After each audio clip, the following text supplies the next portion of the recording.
present. Kathy Ditzler, Chair present. Alex Leader, Vice Chair present. Deborah Jones, present. It's Jim New, Executive Director. Deborah Blasco, Accountant. Gloria Alexander, Office Manager. Sarah Bradley, Deputy Attorney General. And Christine Monroe, Deputy Attorney General.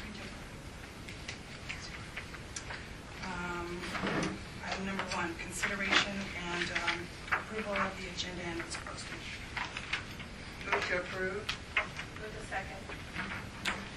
It has been posted in accordance with Nevada law. Okay, item number 2. No. Any discussion? All those in favor? Aye. Any opposed? Motion carries. Item 2, consideration and approval of the board meeting minutes for June 14th,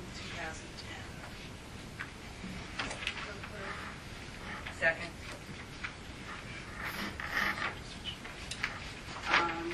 Motion made by Member Jones, seconded by Member Booth. Any discussion? I just would like to make sure that I submit any changes to Deborah Blasco. Okay. Okay. All those in favor? Aye. Any opposed? Motion carries. Okay. At this time, the board will begin its disciplinary hearings. When you hear your case called, please step forward and take a seat at the table. We have a court reporter who will swear in all witnesses. He will also take down everything that is said in the hearing. He can only take one person at a time. So it's very important that only one person speak at a time. The state will go first and present its case. You will be given the opportunity to ask questions of the state's witnesses. After the state has completed its case, you will be given the opportunity to present your case. The board may also ask questions. The board will deliberate and make a decision. And I will ask that you all turn your cell phones off. That takes us to item number 3, complaint and notice of hearing. Nevada State Board of Cosmetology versus Tips and Toes Nail Salon and Spa. Van Kim Vo. I don't believe she's here, Madam Chair. I was wondering if maybe we could do the other citation appeals first, just to give her a few minutes, and then if she's not here when we finish items 4 through 8, then maybe we can go back to number 3, just in case she's running late from Fallon or something. Okay. Is that okay with everybody? That takes us to item number 4, appeal of citation. Irene Van Pelt, requesting appeal of citation. CM-92, alleged violation of NRS 644.290.1 and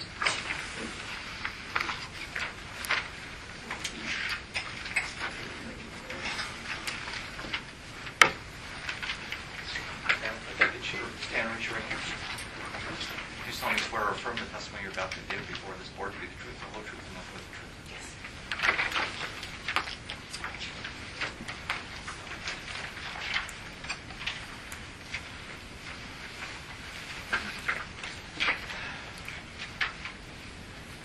Do you solemnly swear or affirm the testimony you're about to give before this board to be the truth, the whole truth, and nothing but the truth? I do. I would call Shirley Marsh as my witness in this case. Ms. Marsh, would you please state your name and spell your last name for the record? Charlene Marsh, M-A-R-S-H. And what is your job title? Field and Office Assistant 1. And that's for the Nevada State Board of Cosmetology? Yes. As part of your duties as Field Office Assistant 1 with the Nevada State Board of Cosmetology, did you become aware of a licensee named Irene Van Pelt? Yes. And how did that happen? I was just on a routine inspection in Wellington, and on entry to Laguerre Salon, Irene Van Pelt was working on a client's nails there. And what date was this? October 28, 2009. And then what happened? Well, Irene didn't have her manicure's license posted, and I asked her, and she admitted that she left her license at a salon in Gardnerville. She works at more than one salon, and she did take out her wallet card for identification. And so she did have a valid license, it just wasn't posted on the law. Yes. And then what happened? I issued citation CM92 to her for working without her license present. Failure NRS 644.290.1, failure to display license at position of work. The first citation for Irene and a $200 fine. Did anything else happen? I'm showing you with the pre-marked as State's Exhibit 1. Do you recognize that? Yes. And what is that? That's the answer and consent decree that I issued with the citation. And that's a true and correct copy of what you issued on that day? Yes. I'd ask that this be admitted as State's Exhibit 1.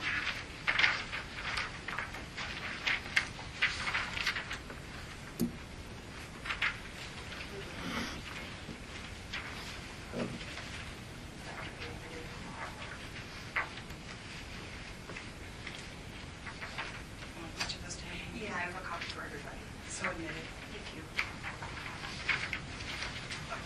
And did you get a copy of this citation? Pam, I'm sorry, I should have showed it to you. I only have it with me. Is that what you received? Okay. If you want to just keep it, look at it if you'd like to, and then we'll give it back to the court reporter. Okay.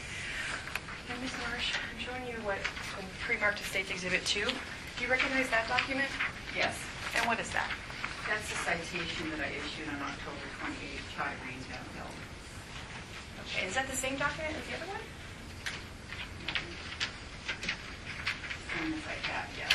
Okay. So it's a true and correct copy of what's in the file. I'd ask that this document be submitted as State's Exhibit 2. And I have no further questions for Ms. Marsh.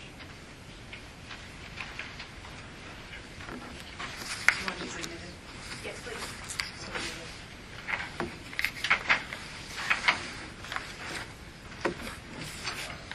Does the board have any questions? Ms. Marsh? I have a question, Ms. Ms. Marsh. Booth? Ms. Marsh, what is the reason for posting your license? So that people understand that you are licensed with the state of Nevada and that you have gone through training as well as testing approved by us. And is there a picture on that license? Yes, there So is. that I, as a public, would be assured that she was there? Yes.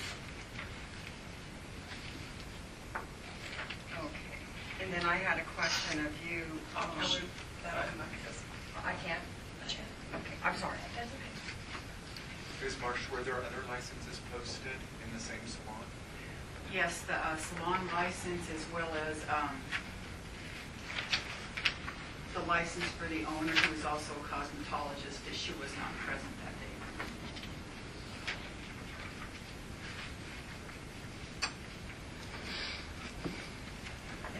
I don't know if the respondent has questions or...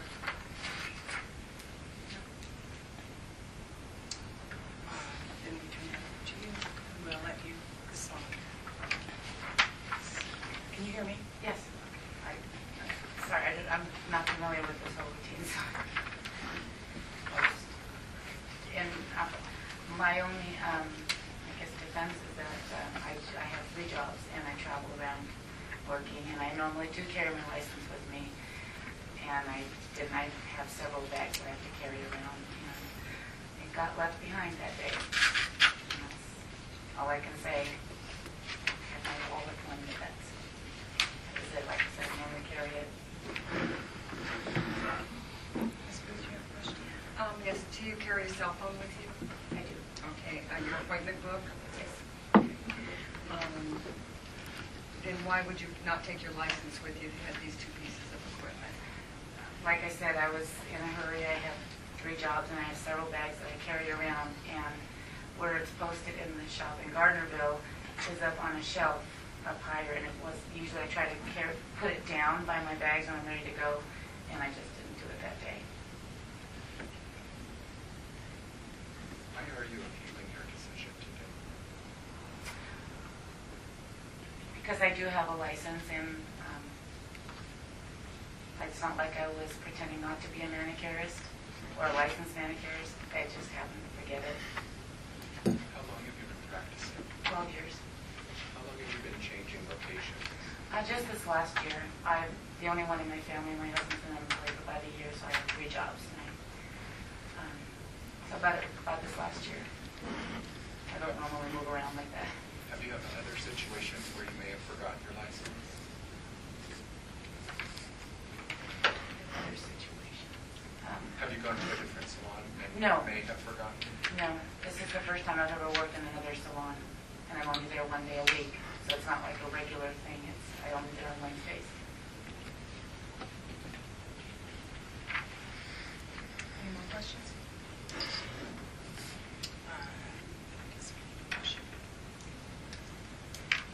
I'd like to make a motion that we find this Ms. is it Van Pelt? Irene Van Pelt. It's case number CO983. She's guilty of not displaying her license according to MAC 644.700.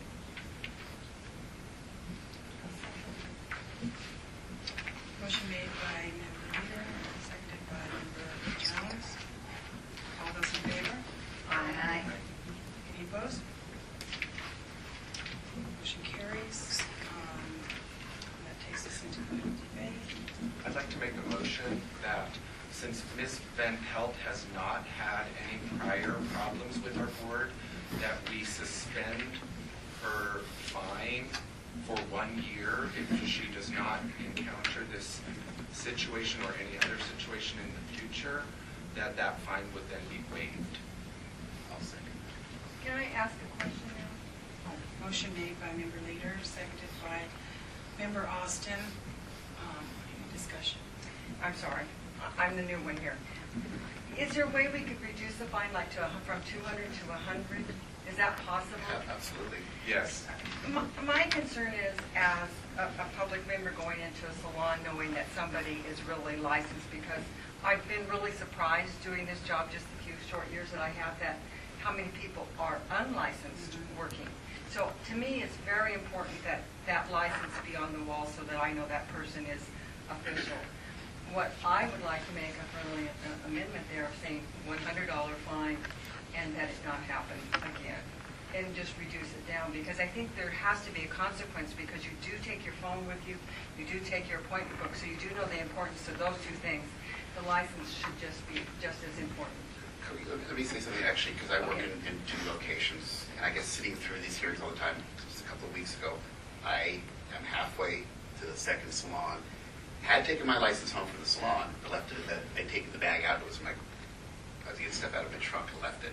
Realized, clicked, that I also left my cell phone. Yeah, Okay, but what's you it did do? go back and So get it. absolutely, because I didn't have my cell phone. That's what clicked in my head. Where is my cell phone?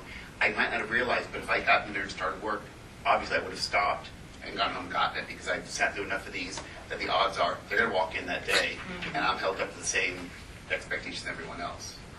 So would it ever happen again? No, because I was on rock. I put it in my passenger seat next to me when I leave the salon now, and I always make sure it's within my eye view. However, I feel reasonable because this never happened before, and that in the first time we find it unless it happens again. But that's That was just my recommendation. That's Well, and then we'll take a vote on my motion, and if that vote does not pass, then you're welcome to make another motion. So there's still an opportunity for your suggestion to be voted on. Thank you. Discussion? All those in favor? Aye. Any opposed? I'm not going to oppose it. If the rest of you agree, I'll go with the rest of everything. so. There'll be 2 nays then. Do we have? And Ms. Van Pelt, I would just remind you, we'll send you an order in the mail regarding the board's finding, and just make sure that you don't do it again, because next time it would be a second offense, even though and also because the fine is suspended, you'd actually have to pay this fine too. So it would be the $200 fine if it happens within a year, plus any new citation. So we just want to be extra careful, because it'll be more costly. So.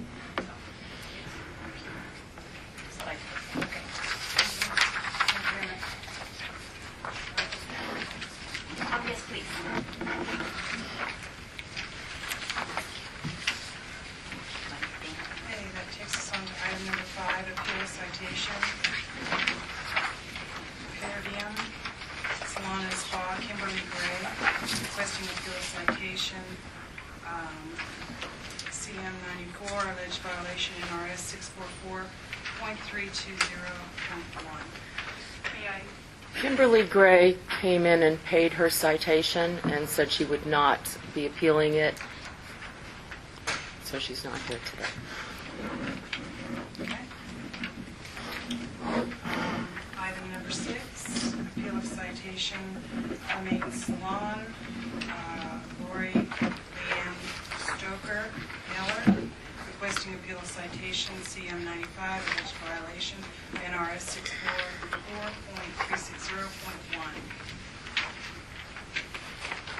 Mr. Jimno, while this respondent is coming up to the table, do I need to amend my last motion because I said NAC or 644.700 rather, and I really should have been identifying the NRS, or is that just going to correct itself in the minutes? Comment.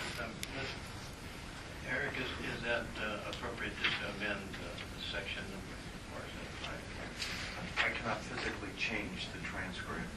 Or can you add a comment indicating that? We can at this point, and then I can Okay, move it up to that location.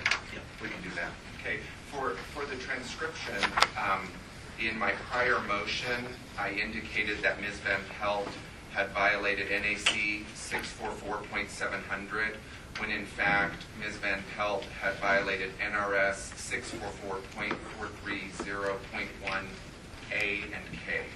No, Is 290. that right? It 290. NRS 644.290 sub 1 and 2. Oh, okay. So if the record could please reflect that appropriate NRS, I appreciate that. Sorry for that inconvenience. Thank you, yeah, and number 1 and 2.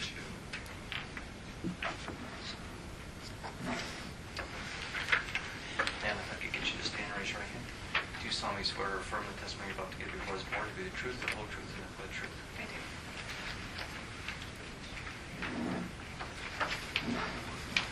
I would call Ms. Marsh in this matter. Ms. Marsh, as part of your duties as field inspector and office assistant, did you become aware of a licensee named Lemaine Salon, owner Lori Miller? Yes. And how did that happen? Well, on June 14, 2010, we were in Winnemucca doing inspections, and on entry to Lemaine Salon, routine inspection, and we found that the license, salon license, was not posted. So then what happened? Paul Costanza, who was also with me, called Las Vegas to determine if the license was current, and it was. And then I talked to Lori Miller on the phone and explained that we had to issue the citation, CM 95, for a current established license not posted, NRS 644.360.1. Did anything else happen? Did you have any other discussion with her? Yes, later the same day, she called to say that she had found the license, and she asked if I could come back to the salon and take the citation back. I called Andy Curtis, our chief inspector, to ask if I should go back to the salon, and Andy stated that once the citation has been issued, the only option was contesting the citation before the board. And then I did call and advise Rebecca Hayes, the Cosmo in charge that day, that Lori Miller could contest the citation with the board.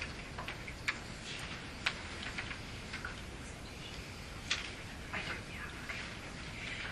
I'm showing you what's been pre-marked as State's Exhibit 1. Do you recognize that? I do. And what is that? That's a citation that I issued on June 14th.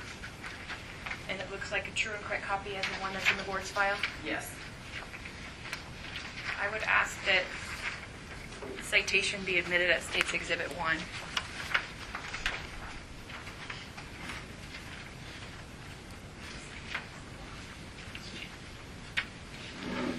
So admitted.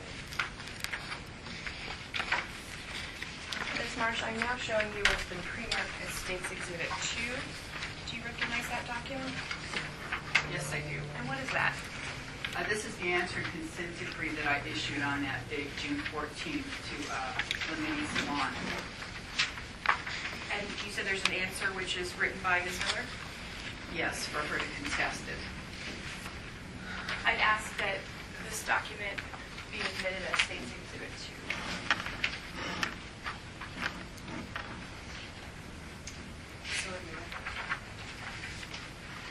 And I have no further questions for Ms. Marsh.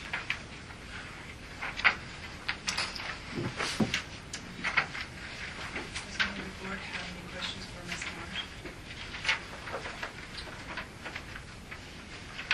Ms. Marsh, were all the other licenses posted?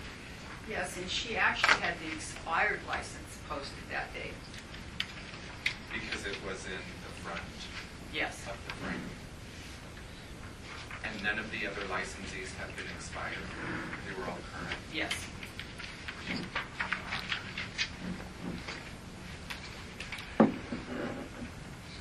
And so what is the note on your report of establishment? What does that say? Must be able to see all of license. Oh, that was pertaining to the new licenses.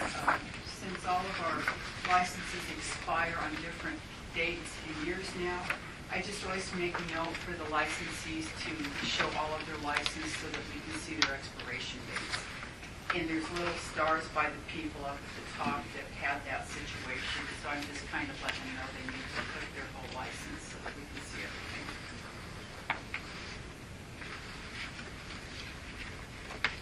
And so in starring those individuals, you confirmed that their licenses were current?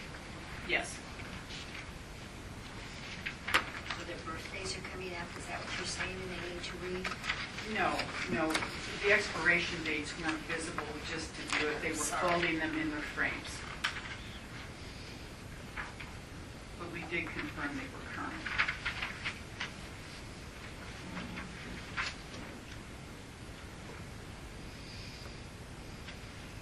Any more questions? Do you have any questions for Ms. Marsh? Well, I in defense of my, I've been a salon owner. First of all, we need you to ask for any Oh, questions. no, I and don't. We'll let you present your case. Okay. I have no further questions for Ms. Marsh. Okay, now you can. Okay, I've been a salon owner and also a cosmetologist since '87. It's been my business. And I'm very proud of the salon. It's never, ever been written up for anything, nor of any of the girls that have ever worked there. On this day when she called me, I just said there had to be a mistake because this is the frame that is behind the desk that I keep. And all of the licenses are on top of each other. And I knew I had paid it, and she had told me I had paid it because she had called. And so I immediately ran down to the shop, and I tore this apart, and my license was in the back of this frame. And so I called her immediately back. It was probably 15, 20 minutes. She was at lunch. She was going to see if she could come back, and she had called Vegas and couldn't come back. And I immediately wrote this letter and sent in a copy of my license, and it had explained. And prior to that, I had been, it was 5/18 of '09 and 10/6 of '09. My license was here because it had been passed. So in them, and I know all the other girls' licenses were shuffled because of them looking, because the licenses are long, so they are a little bit bent when you put them in frames. I don't think my license got put back into this frame where it originally was. And I just feel if it wasn't there, I would have been written up 2 times before. And I just think it's a shame. I mean, I do not believe I deserve this. questions? I have one. So you're saying this license here was good when you got that citation? Yes, these two citations. Okay. And then when So she there- came, it's the same date, that date is '09, and this license here is for what? this license, my license was, I believe It would have been renewed in. it renewed by, it was like 5/8 of Okay, so those had nothing to do with this license? Yes, it does. Those are not citations. They're Those are inspections. reports. But in '09, you had your license in here. Yes. In '10, you did not, you did, when she came in This license was done in '09, this license. So I had prior to So inspections that to one this says license. 5/9 on it? They're good for 2 years, Cookie. Oh, okay. They're purchased and then they're put in, usually in the frame, and then they're good for 2 years, and then you send them out and they renew them. Okay. And then they come in and inspect, and then that's how they check them off twice. So when she came in, nobody opened up the frame to look to see if No. it was behind? But I think prior to them coming in October, I don't know, because I wasn't aware that I needed to go after the inspectors came to go around looking at licenses to make sure they're put back where they're going. But this particular day when I went down there, I opened this up, because I remember putting it in there. And it was behind here, just sitting there. And then all the rest of all the girls' license sit above there, which I have 10 people working.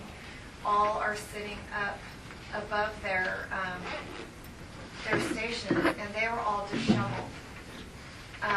So I just figured that I didn't know that they had gone through licenses before, but they have. So I'm just thinking that that's what happened this particular time. So why are they disheveled?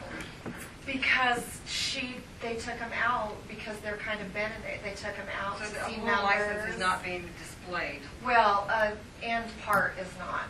Well, and that's I for guess. it was for your benefit, so that they didn't find people in your store. Yes, Which yes, was helpful for you, actually. Which was great, but this particular one, Let me ask you, is there any other license in there? What is that other license in there? this is my city license, And when did you get that? my city license. Is that renewed every year, right? Yes, Okay. renewed every year. So is there a chance that you could have put that in there and moved things around? No, because they're taped in there. It's taken out, they're taped in there, and they're all of them are in there. They're all on top of each other. So I understand. I do that just to be, you get these things and you go right to the shop and put them in their place because they're expensive. I'm not only getting this, but I'm also getting my license for, my When work. you had purchased it, it just was misplaced, right? Yes. And can I ask another question? This license here does not display your whole license, so when the inspector comes in, she has to take your license apart to look at it? Not usually.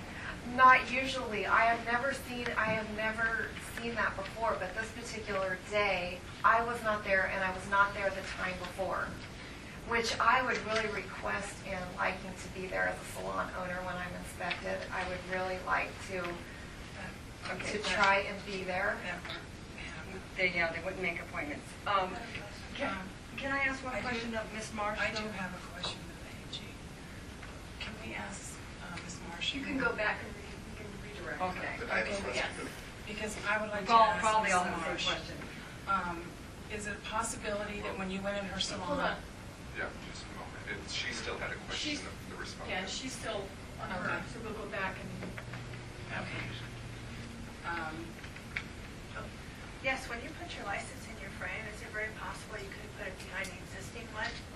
No, it was not even in the front. It was like somebody had taken it Thank you, that's what I was asking. out, You do your prior licenses. and it was right here.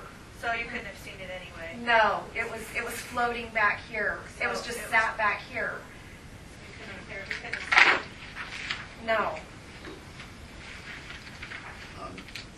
Question for you. If I asked you, would you be able to, you've got your past licenses in there as well? Yes. Can we see that? Yes. Ms. Miller, are you open today? We are not open today. Ms. Booth, did you have another question? No, actually, I wanted to see if I could ask a question of Ms. Marsh. So that was, I think probably where everybody else is going to. So they're just lined up. Volume prior. Yeah. And this one was lifted off and floating in the back. We can go back and forth. Is that nice? Marsh, Not questions? yet, Anything to not that? yet. Then she'll have another chance to move it. Ms. Miller, was it taped on there? And you said it was floating on the back because somebody had pulled it off and put it into the back? Had you had it taped on there? Or did you just, Yes. Yeah. Yeah. I mean, I certainly wouldn't have opened this and sat my license in the back. I mean, and it had already been passed twice. So does anybody have any more questions for Ms. Miller? it's just kind of a I have funny. one more. Are you suggesting that the inspector did this? Well, I mean, I guess I am because I don't know, you know, I don't know. I guess I am. Okay, and has anything like this ever happened? Never. Our salon has never been written up for anything in 24 years. Nothing. Not a girl, not an item, not,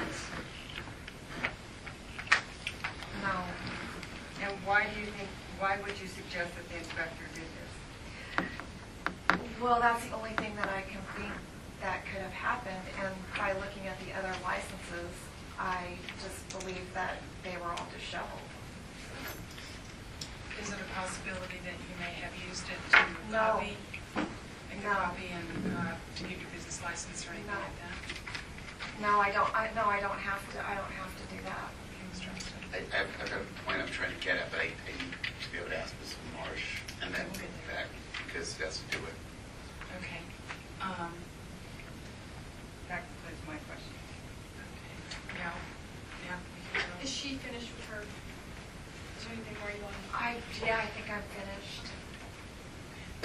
Ms. Marsh, when you went into the salon in October, is it a possibility that you overlooked this license? Was not correct? No, actually Rebecca even came forward to Cosmo in charge to look for it, and that's when she called Roy Miller because she couldn't find it. But when you went in October, is it a possibility that you overlooked it? Oh, Because I you passed apologize. If I may, these are both 07, 09. October, no. It would have been visible for us to look at. Yeah. Okay. Mr. Austin. Ms. Marsh, so that inspection that was found, the one prior, that license was in effect. The current establishment license was in effect on the prior, and it was there posted correctly. Yes. And in turn, it stated that the full date wasn't showing, so it needed to be moved. Not on this one, not prior. Do you need to see the October one? Because Well, she brought that copy. That's what she was saying is on this citation. Correct. And what I'm trying to figure is that obviously what I was trying to get at, it was requested that it be shifted over because the full date on the copy we have here, the full date's not showing. Perhaps I might elaborate on Mr. Austin's question. Was it your policy on the prior inspection to note that the dates needed to be visible, or did that just become a policy to you during this current inspection cycle? If we had someone showing that they had renewed recently, and it does on hers, 5/21/09, at that point, we were just telling people to make sure they were visible. We weren't really making a notation. We're just trying to put that out there, not ruffle them or anything, and just trying to do our jobs to let them know that needed to be done. It's not documented on the prior one. When I go in, I do document if I see someone that's not expired with a little, like you see on this 614, the little stars and then brought down so that they can be called if they need to be shown. My question, Charlene, is did you guys open this frame? No, we did not. So do you, Do you ever, is policy, do the inspectors ever open the frame, people's frames and move things around? Have you ever done that before? No, I never have. Especially if there's other things in a frame, and even the Cosmo in charge wouldn't open it for us. because we asked her about it. I have one question here. And the importance of the license is so that the general public knows that you're there. If the general public doesn't know when your license expired, how do they know if you're, and I'm going to ask this question of you, how come we're allowing people to have licenses that are folded up? I find that if you're not displaying your license, how's the public going to know that that person is really capable of and still licensed in the state if you can't see the date on there? Well, since we just transitioned to dates of birth, prior to that, everybody expired the same time, and the color of the license changed every 2 years. So we knew by the color. But I don't know that. I'm not a cosmetologist, so I would not know that when I went in there. I'd only see that there was a license, there was a person on it, but I wouldn't be able to see the date. So, but that wasn't the issue for that reason you're saying. Right. Ms. Marsh, I wanted to ask to have you elaborate on what you've said earlier, which is the Cosmo in charge did not allow you to open the back of the frame. Could you elaborate on that? Yes. Well, when we have a Cosmo in charge there, we're going to address the situation with her if we're having trouble finding anything. And we did ask Rebecca Hayes. And at that point, she came over and looked, and she didn't see it, and she didn't open it. I didn't ask her to open the frame, however. And then that's when we called Lori to find out if she knew where the license was for us. So the other licenses that were folded, who dealt with those? Who shuffled through those? It would have been me, and I would have taken them down. And I told Rebecca that too, that I did need to see the expiration dates. You know, so if they're in big frames or something, I'm not going to do that. But if they're just in little ones where I can slip them to check something, I'm certainly going to do it then. But this one was not touched. No, and sometimes they do put little pictures in front of it. Nobody loves their picture. It's just a fact of life in our business. So they put pictures in front of it. So I'm going to always move those so that I can see the license as well. They're altering it, in other words, they're changing their picture. Well, they're covering it one way or another. I know I have like a piece of paper over here, I just can't do that. I've had them draw faces on the frame so that it kind of covers their picture. Now, Mr. Gimno, I thought that we've addressed that in prior meetings, that was not to be allowed. Oh, that this type of altering of the license or the image. It's not. Clarification, the license is now because of the birthday rotation orientation of the AMP license. The requirement is that we have to see the expiration date. It can no longer be assumed by the color of the license because in the past they've always expired uniformly throughout the system on June 30th of each odd year. And in that case, it's a continuous process, so they must see the expiration date because we can't change the color every month. Any more questions for Ms. Marsh? We can go back to Ms. Miller. Is there any questions for Ms. Miller? Is there anything else you'd like to add? Is there anything else you'd like to add, Ms. Miller?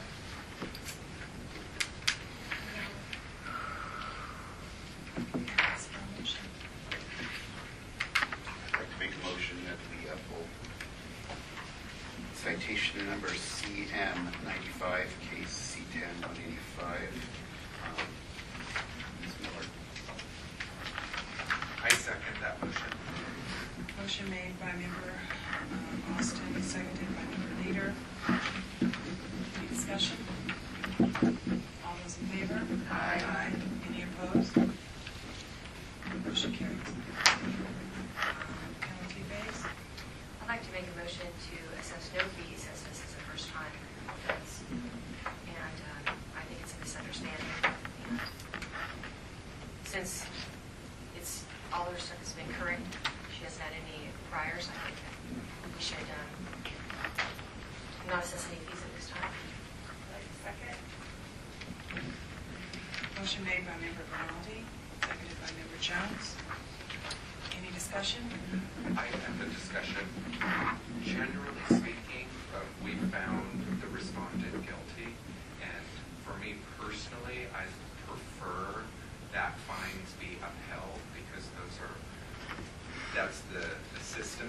place for us as a board, and it gives the opportunity for the respondent to have good behavior for a period of time, as opposed to creating a policy where we waive fees. Because when we waive fees, there's opportunities for favoritism or the appearance of favoritism, and it wouldn't be my choice to waive the fee, rather than it would be my choice to suspend it with good behavior.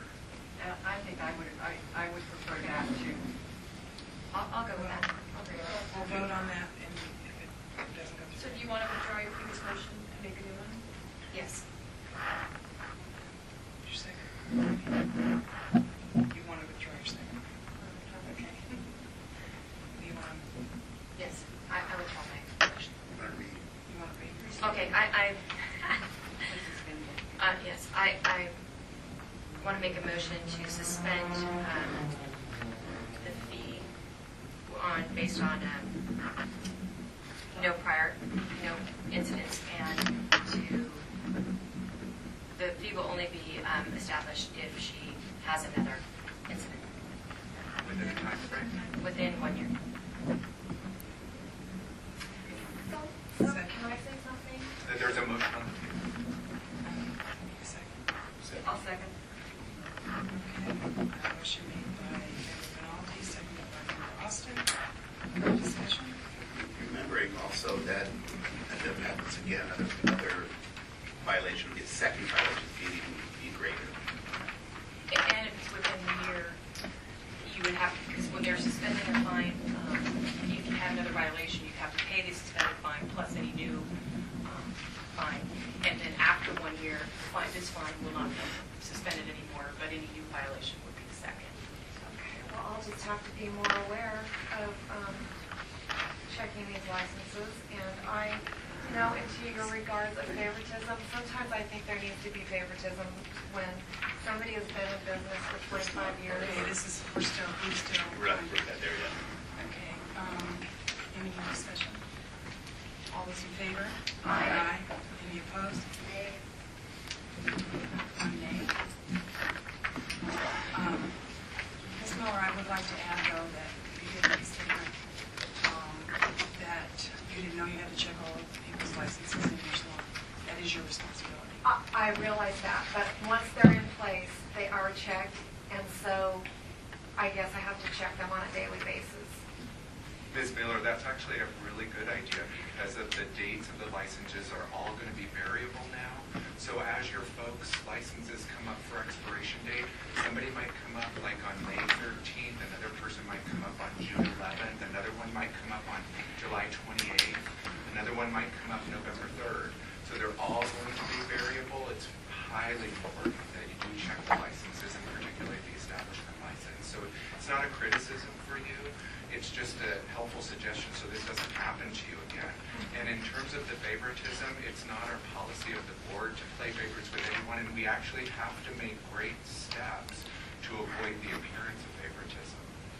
I understand that. I do understand that, but when somebody is really trying to play by the rules. That's why we waived your fine, Yeah, or and I suspended it appreciate rather, that. for the year. Thank Is you. because you demonstrated that you have this 1987 track record for 20 some odd years, and that is the reason why we suspended the fine for up to 1 year without any other violations. So it's really going to be your call to prove back to us that you can make it those 365 days without any problem. Okay, Thank you.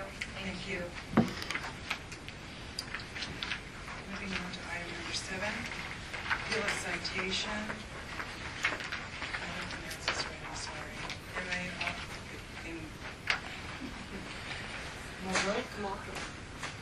Zari Saganlo,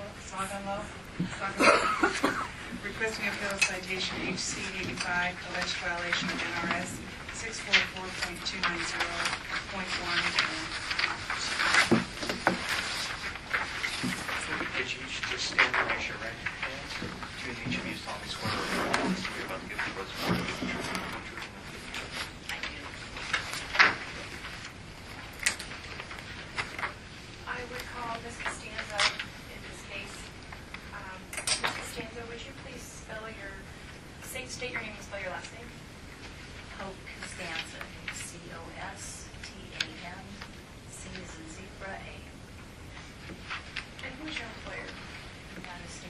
Cosmetology. And what is your job title?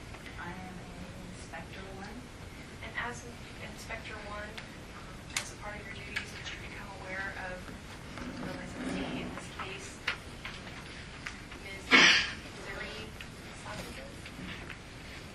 Yes. And how did that happen? On a routine inspection of the salon, with Karen, and I apologize, Margot. So Ann Lou, pin number H153, was working on a male client's hair. She stated to me that she had left her license at the other shop that she works at. I called the office to verify that she was current and issued a citation in RS 64429 and the spring license application board. And what date was that, Inspector? I believe it's 3/25, March 23rd, 2010. And then what happened? You issued a citation? That's it. Did you ask her about the citation? Just to explain to her that if she's working at, excuse me, if she's working at 2 salons, that she needed to take her license back and forth to each salon.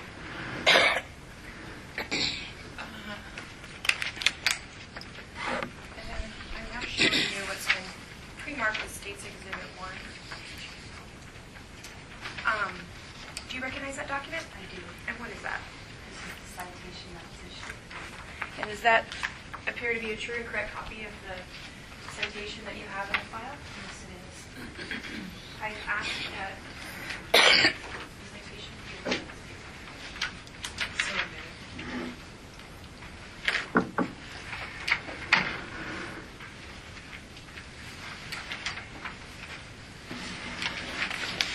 Ms. Marsh, I'm now showing you what's been pre-marked as State's Exhibit 2. Oh, I'm so sorry, Ms. Costanza. Gosh, I'm showing you what's been pre-marked as State's Exhibit 2. Do you recognize that? Yes, I do. And what is that? The answer consent decree. And does that appear to be a true and correct copy of what you have in the board's file for this matter? Yes, it is. I'd ask that this answer consent decree be Into the statement. So admitted. and I have no further questions for Ms. Costanza. Board have any questions? Ms. Constanza, were there other licenses posted? Yes, they do. And those licenses were current? That's correct. And the establishment license was posted? That's correct. And the cosmetologist in charge had a posted license? Yes, she did.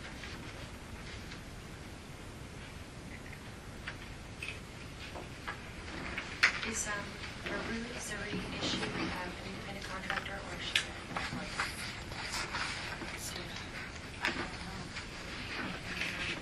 Did she tell you that her supervisor would not allow her to go to get her license? No.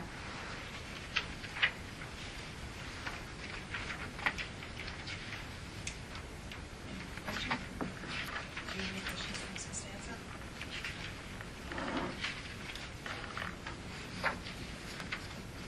General Attorney, present your case. I only work one place, Canning Center. I'm not used to, my manager manages 2 stores. One day she called me before this happened, the day before this happened, she called me to go work over there because one of the stylists called Nancy. And I worked that night over there, and when I came back, I didn't know I left my license over there. But I didn't know I don't have my license the day after that I worked at the original place. And I didn't know I was working. Since I realized I don't have my license, I called my manager at the other store, She told me she had some paper at the same I was working at there, and she's going to bring it to me. I told her I think I left my license here. She said, yeah, and she's going to bring it to me because she's supposed to come and do some paperwork. After maybe 30 minutes, the inspector came and I told her, I'm sorry, I just left my license. And I didn't know I have to stop my work, but I think I think she asked me to stop immediately, but I didn't understand her. Another stylist came and she told me I have to stop right now and go home. And that was Questions? Am I to then understand that you knew that you didn't have your license, but you took a client anyway? I didn't know. I mean, I had no idea. I Since think you knew that you didn't have your license, I and then didn't you know called at your first. manager? I didn't know at first. I don't have it. But since I realized I don't have, because I put it above the mirror over there, my license. Since I realized I don't have it with me, I called my manager, and she said she's on her way and she's gonna bring it to me. And all of this. And then you just took a customer while you waited? Yeah, but I didn't know. I mean, I had no idea I should stop and go home and. Are you an independent contractor, or are you an employee of the facility? I have a question. Did you drive back and forth to these locations? Did you get in your car and actually drive to the location where you lived? The same day. Did you drive a car to that job? How did you get to your job? Sorry, I don't understand. Okay. My English is not. Okay. Do you know you have to have your license with you? I know, but I didn't know I left that address. But soon I realized I don't have it. I called my manager. What would happen if you drove a car without your driver's license? You would, okay, but you would always remember to have your driver's license with you. So what would be the difference between your driver's license and your You're right, but I was driver's thinking license? that I was too much, that month was too much pressure for my husband lost his second job. And we were so close to losing our house, and I was so much stress. Yes, when you called your manager and asked her to bring your license, did your manager tell you to continue working? No, she didn't say anything. She said she's on her way and she's going to bring it to me. She didn't tell me I have to stop having her. We were kind of short. I mean, it was just 3 of us, I think, working that day. Very busy. And Did she eventually bring the license? she brought me, but I left, but I don't know because she asked me I have Right to. after Yeah, she Hope had brought been me. there. She brought me. And is your manager here with you today? No, but I have a letter from her. May we introduce that? Absolutely.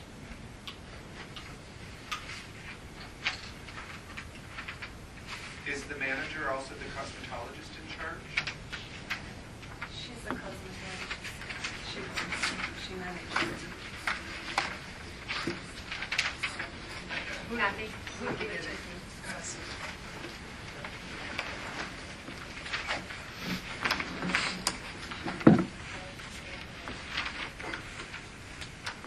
So your manager didn't advise you that without your license you weren't to be working? No, because I was on my lunch break when I called her, and she said she's going to bring it for me. Did she? Because she was driving to come, she had some paperwork to do. I was on my lunch break. I called.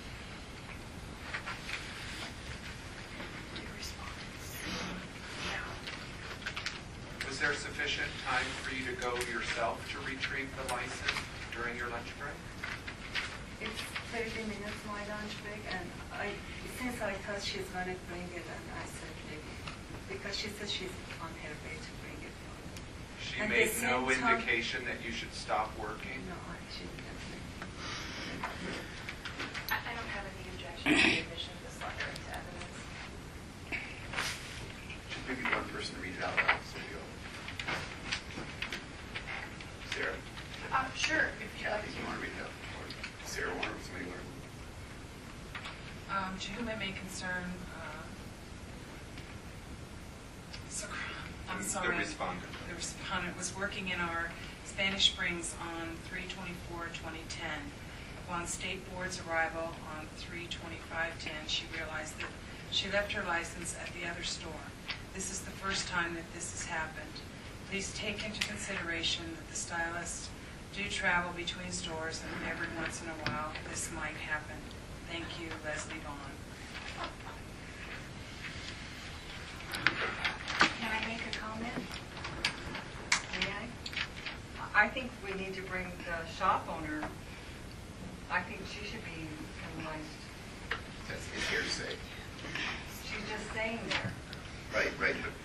Well, the thing is, she doesn't own the salon. She's She's a manager. She's a manager. She doesn't say anything about that she was supposed to bring it or. Or the conversation. She just said this happened.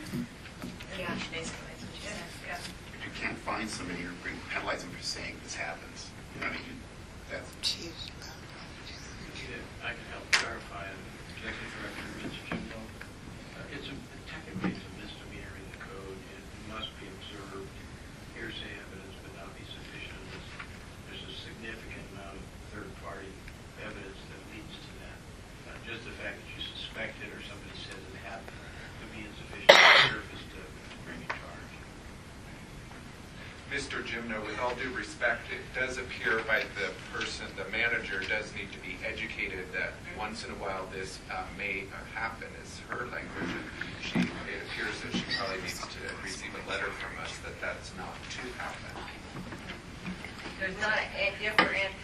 I just happen to, since I'm new to this, spend some time observing operators work, and especially when they go from shop to shop. And I'm not the police, so I just observe.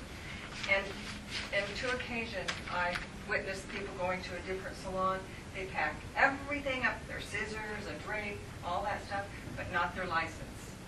And I just think that there's the importance of that license is not felt out there. I think it's really, we're lacking education in that area, just how important it is for the person walking in to know that they really have a licensed, certified person operating on their head and not going to fry their hair or give them some dreaded disease.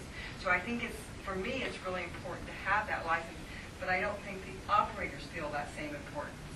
So it's very frustrating to hear a manager stating the statement that she just made. And I think she, if nothing else, she should have to come in and be educated on it since she's managing everybody else. And with all due respect to the respondent, there obviously was not a leadership from management. So not only is she claiming to not be aware that she needed to stop working, but she's not getting the managerial support that she really should have been receiving to help you understand that without your licensed president, there should not have been any work taking place. Whether or not you leave, I don't think that's an issue, but you're just not to be working on the public. And it's very unfortunate that your manager didn't support you or provide you with that, that additional information to prevent this type of circumstance. Can I ask a question of Mr. Jingle? Can we have the salon maybe have a day of education, or you? I'm going to be very frank. It's a basic issue of having your license posted. It's been in the law book. It's part of the process of getting licensed. It's almost like you have to drive a car. You got to have a car to drive.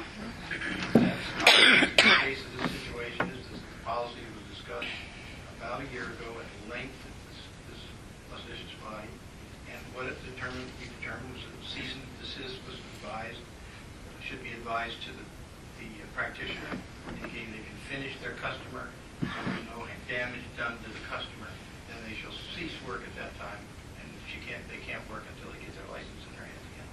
So that was something that she had at her test. When she was tested, she would have known that. That's a basic stuff taught at the academy, at the beauty schools. It's part of the examination process.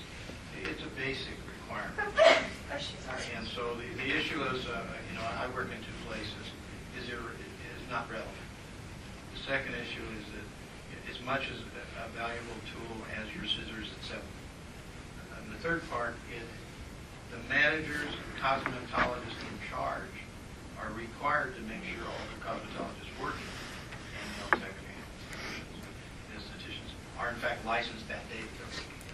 That's their responsibility. Whether they do that or not is a cultural effect of what the culture has thought for many years. And so you're not to blame for that. That's the industry's problem. Our job is to enforce. So we really don't have to get into all the side effects what can cause it. It's just that what's in front of us is not compliant. Can I say one more last thing, just for the record, basically? Just as, like I used to tell my kids, I feel like it's the first time you got caught. I don't feel like it's the first time that happened. Maybe it's possible. But I hear this all the time. It's the very first time that it happened. But I believe it's the first time you get caught doing something like this. And so I find that even harder for me, that we're not letting the public know who you are, so that when they're sitting in your chair, that it's important that they know that you are a licensed cosmetologist. So in defense of the inspectors, I just feel like this is the first time people get caught doing this. I'd like to make a motion that we uphold case number C-10144 for violating NRS 644-290.42 display of license. Motion made by member Leader, seconded by member Austin. Any discussion? All those in favor? Aye. Any opposed? Motion carries. Penalty phase. I'd like to make a motion to assess a fine of $200 for the violation of NRS 644.190. 290, I'm sorry, number N1. I'll second. Motion made by member Booth, seconded by member Rinaldi. Any discussion? What makes this one different than the one before that? For me, it is the lack of, from the whole salon, the whole attitude, it's just the salon, it's just the way it's called. and this young lady here. For me, Yes. the owner was on a lunch break. She had an opportunity to go there and get it herself.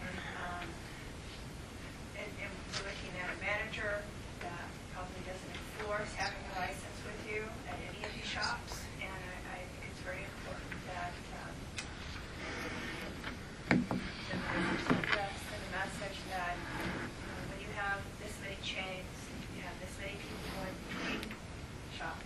But it's not the manager who's getting assessed. The message is only going to this young lady. And not the It's not manager. going to the manager. And She won't doesn't go care. back to She's the not manager. paying it. Well, we can't. Obviously, we No, can't. I mean, the manager should have been here today. She wrote the letter. She should have been here with this young lady. Sends her by herself. And I completely agree, because I do manage a location where most of the people work there a couple days a week and work in other locations. And every time when I'm in there, I check everything, the license, and I've sent people back out. So I completely agree that the manager was lacking any leadership whatsoever. And not only that, she's been educated to know she has to have her license. It's her responsibility. She has her driver's license with her, got her cell phone with her, but not her cosmetology license. There's an importance about that license. And if you don't have your driver's license on you, you get a citation. However, that, and so it also proves insurance, but those, And there's a consequence. but you know, when you provide them, you don't end up paying a fine. As a salon owner that has commission people, I can understand where the manager was coming from. She had people that needed to be done. If she could gotten by with it, she would get by letting the young lady work. I'm not saying it's right, but that's the thought process. You want to get all those people done. You want to get whatever money you can get into your salon. The manager is the one that I find is, she should have said to the young lady, you can, yes, you need to have your license, take a half hour, go home and get it. How long will it take you? Or go back to the other salon. It wasn't home, it was at the other salon. Oh, at the other salon. It wasn't the manager's Wait, job. one at a time. Excuse me, it wasn't the manager's job to bring that to her. She It was should her have said. responsibility. Yes, And but that's the I whole don't point. feel, It's her responsibility, so therefore that's why but I don't feel feel she should should have be a fine. punished from the manager. It's her responsibility to bring the license. If she would have had a lunch break, if that didn't come up, I think I would have felt differently about it too. But she Did got a know lunch break. before the and lunch break?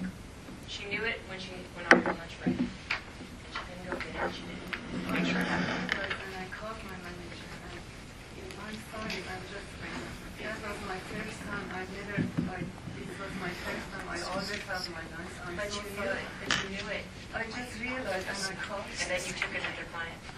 And you were I on your didn't lunch know. break. See, that's the challenge I have with it. Ms. Salcano, is there an opportunity for you to go back to your employer and have them assist you with the payment of a fine?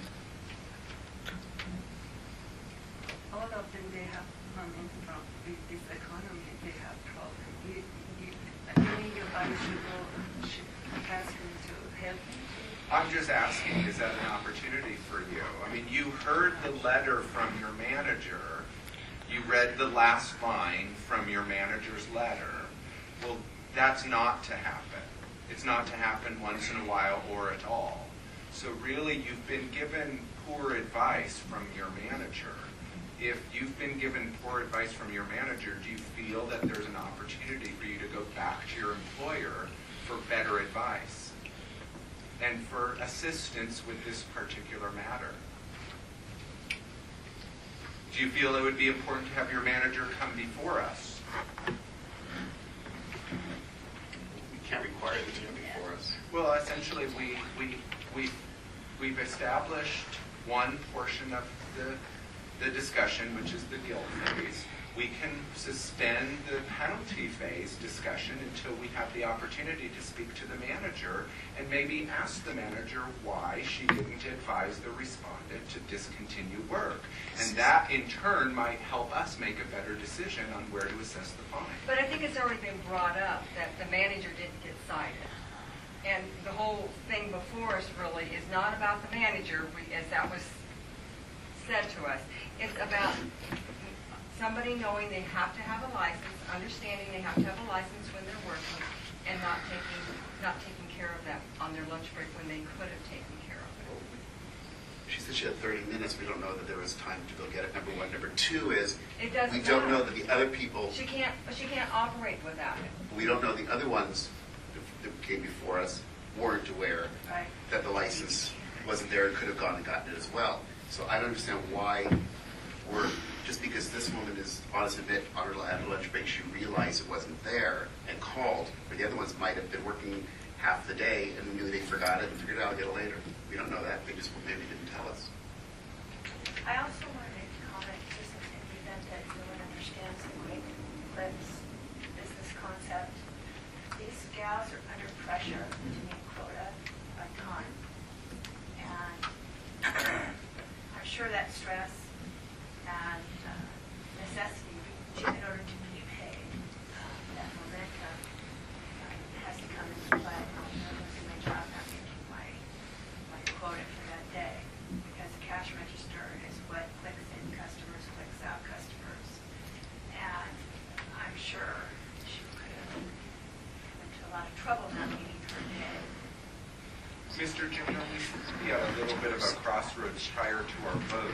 Did you have a recommendation according to this situation compared to the other two situations that we've encountered today? Do you see any similarities or dissimilarities that you could advise us? That's Jim Nolan, Executive Director. I think the board has waffled back and forth on the issue for as long as I've been here. There's not a clear message as to the fact that you are required. It is your personal responsibility, not your manager's, not the establishment. But when we find an establishment owner or manager present, they're also subject to a violation. They could be prosecuted if they're on the side of if the inspector chooses to do so. So the issue here is Mr. Austin's comments has relevance in the fact that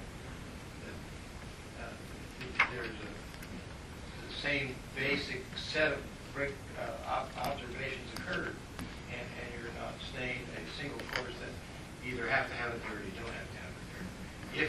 If you want to be consistent for today, then the suspension of the fine would be consistent with what you have on the other two cases. My recommendation, now that you've asked, is I think you need to be more consistent with all similar cases, because I think you can be challenged by the judicial court.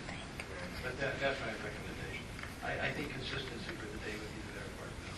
And then, Mr. Jimno, do you have some thoughts on the advice or perhaps the letter from the manager? And should the manager be cited in this particular circumstance? Or? I I don't think we can establish the elements to a level that would be defensible in a court of law. And that's the key for me, is anytime you do something here, you have to look forward to a court of law and say, can we defend that something in a judicial court? My sense is that we recognize we have a problem from a board standpoint now. What the staff will do for you automatically now is we'll put a notice on the website indicating it's your personal responsibility. You can't blame it on the circumstances, your bosses, or everybody else. But in the code itself, if you sign and says, I am a licensee, and I swear to abide by this code, it's clear, very definitive. It's not subject to interpretation. It's very basic, and it's sustained court challenge balances. Do we even know that the manager is licensed, though? I mean, I thought that people can manage a salon and not be. So it's possible. I mean, I think it's unfortunate what the manager said in the letter, and I think that that's something that hopefully maybe you'll make her aware of, that it's not okay. But one last comment, Mr. Juneau again speaking. We have a policy. We discussed the policy about a year ago, that when we come upon a situation where the person does not have their license, or we can't show that they're qualified licensee, that they were given an order to cease and desist. If the person that they're working on at the moment is in danger of any damage, personal damage, such as burning their hair or anything else, then we make arrangements with whoever else is there to make sure they're serviced properly and by a qualified person. And the person is told you can't work again until you get your license in possession, which means you have to make sure and make arrangements. Now, in this case, what I heard was the manager promised to bring it later, but that means that you can't work the rest of that day. So that's all we care about. The rest of the circumstances surrounding are not part of our business. Mr. Dumel, something that comment you made there, did you say that if an inspector goes in and finds somebody working without a license, that the salon can be written up at the same time too? If there's circumstances and the elements of the fact that the establishment is not doing their job at the time. An example is a cosmetologist in charge is present and supervising the activities. If in a case of non-display, we're not going to write them. If it was an unlicensed activity, hold it on. Okay, gotcha. thank you. Is there a motion on the table, Madam That's Chair? what, I think did you have a motion? Did we have a second on that? I had seconded it. Do you want to withdraw? I'll retract my motion and change it to suspend fine Or a time frame? for 1 year. And anything else? Pending no further violation of Pending no further violations, sorry. NRS 644, and NAC 644. Second. Motion made by member Booth, seconded by member Zizziger. Any discussion? All those in favor? Aye. Any opposed? One opposed. Motion carries. Do you understand? I have 1 year time to receive the money. No, Sarah, They found you guilty of not displaying your license, and what they did was they assessed the fine of $200, but as long as you don't have any other violations in 1 year, you don't have to pay it. But if you did, then you would have to pay the $200 plus any new citation. And also, you want to just keep in mind that this is your first violation, and so if you did the same thing again, you can have a bigger fine. So you'll want to just be extra careful for this year, and then you don't have to pay that $200. And then just be extra careful going forward so that next time, if it happened, you won't have a bigger fine. Okay? And we'll send you an order in the mail. So you'll get something in the mail that tells you everything. Thank you. thank you. Should I keep these? If you want to keep it for your records. Thank you. That brings us to item number 8, appeal of citation. Donna M. Cappen requesting appeal of citation HC 86, alleged violation of NRS 644.290.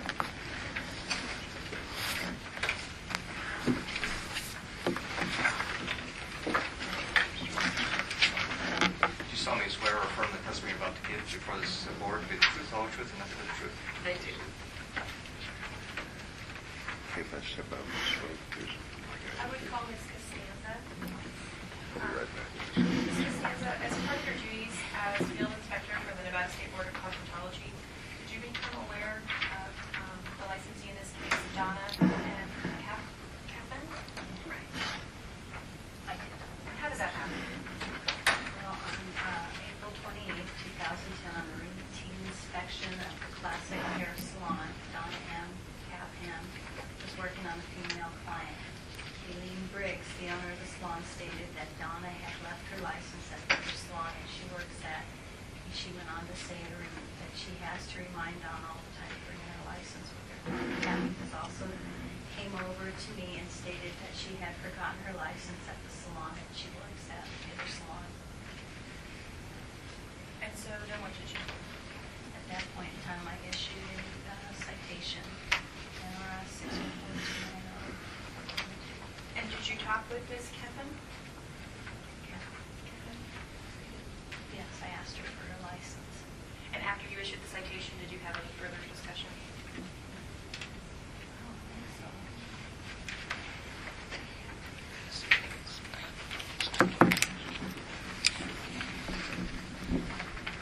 I'm showing you what's been pre-marked as State's Exhibit 1. Do you recognize that document?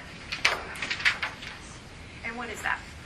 This is the citation that was issued to Donna. And does that appear to be a true and correct copy of the citation that you issued? Yes, it does.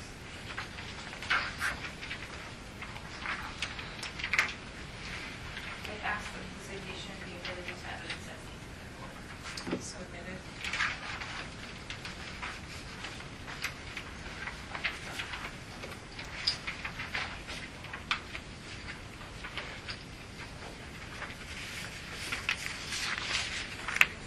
I'm now showing you what's been pre-marked as State's Exhibit 2. Do you recognize that document? Yes, I do. And what is that? It's the answer and consent decree. And does that appear to be a true and correct copy of the answer consent decree that the board has in the file on this matter? Yes, it does. I'd ask that that be admitted as State's Exhibit 2.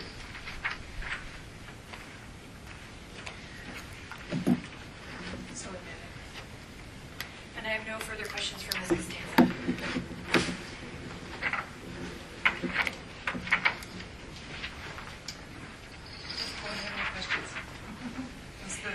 Ms. Costanza, you stated that was it the owner of the shop or the manager of the shop said that this person leaves her license all the time?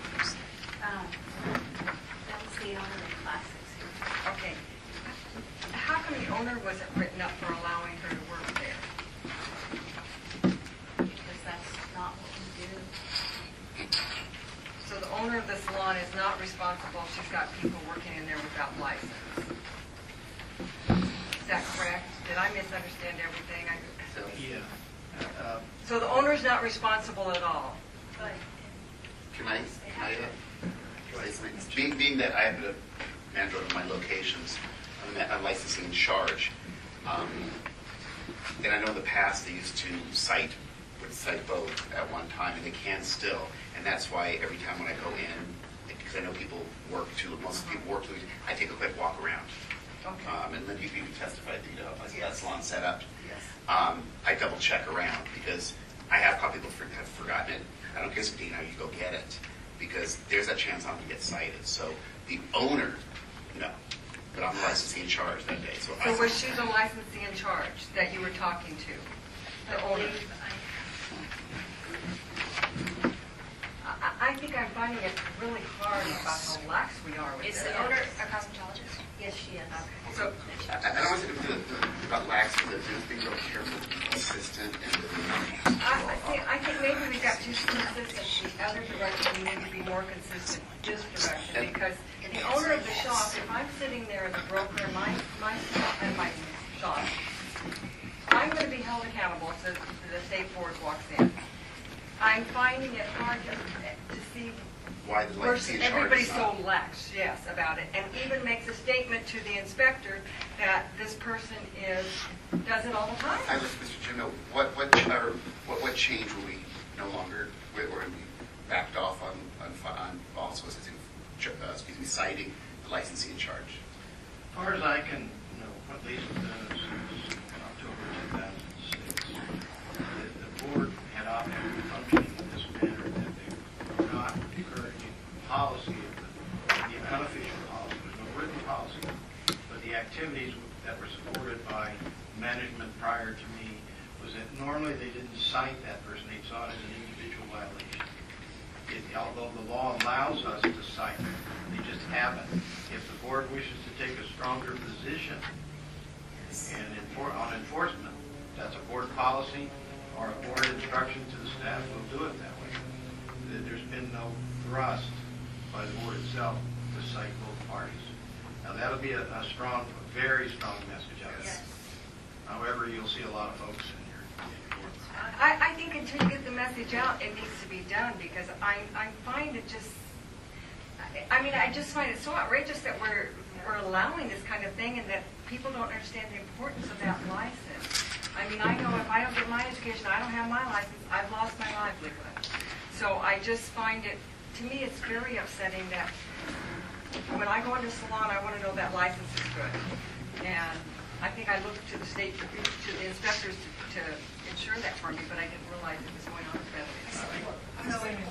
Mr. Lee.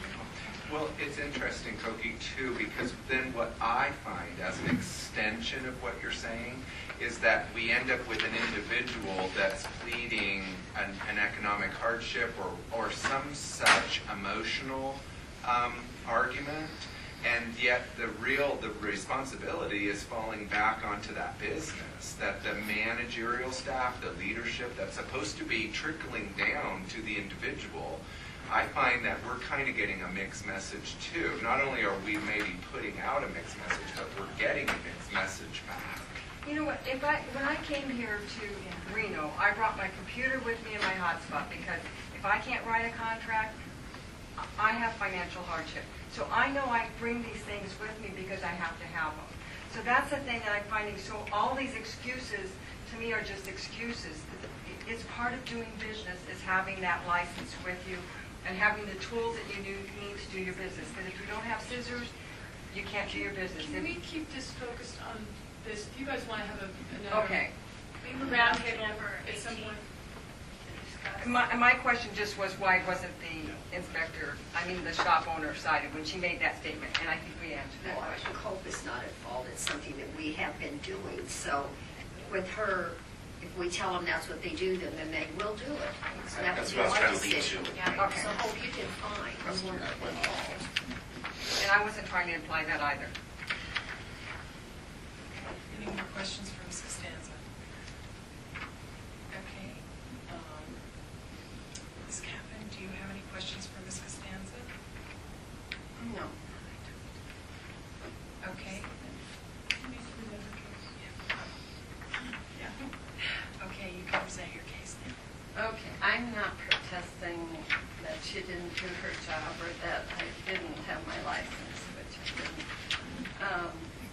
I do work 2 places. I'm an independent contractor. And I did stop work and go get the license, which is an hour-and-a-half drive, round trip. So I complied that way. I'm only protesting that the punishment outweighed the crime. The fact that I did stop what I was doing, go get the license, and then come back and finish my day, and then have a $200 fine on top of it was excessive.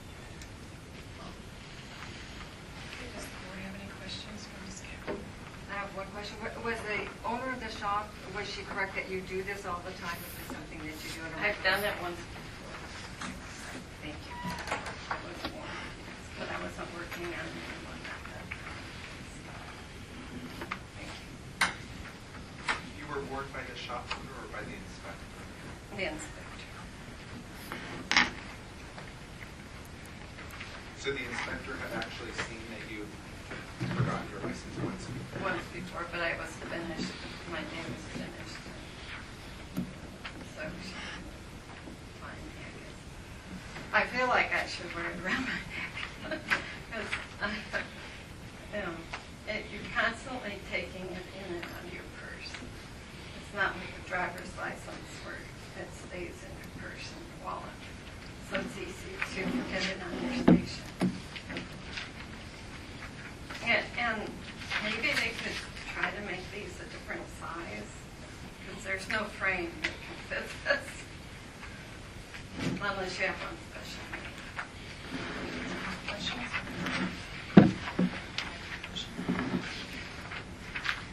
I'll make a motion that we uphold citation HC 86 in case number C10 163, alleged violation NRS 644.290.1 display device.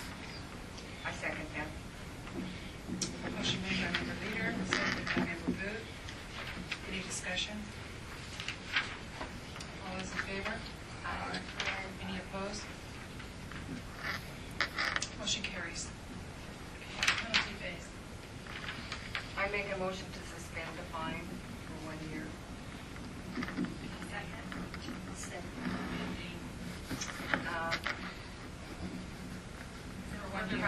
For 1 year. For 1 year. Yeah, for 1 year. Oh, Pending no other violations. Well, I'm going to try to just work out one place. Okay, motion made by Member Booth, seconded by Member Jones. Any discussion? All those in favor? Any opposed? Nay. Motion carries. Again, for a future meeting, I think this is a topic that maybe so you can discuss it without a case pending before you give directions to staff around.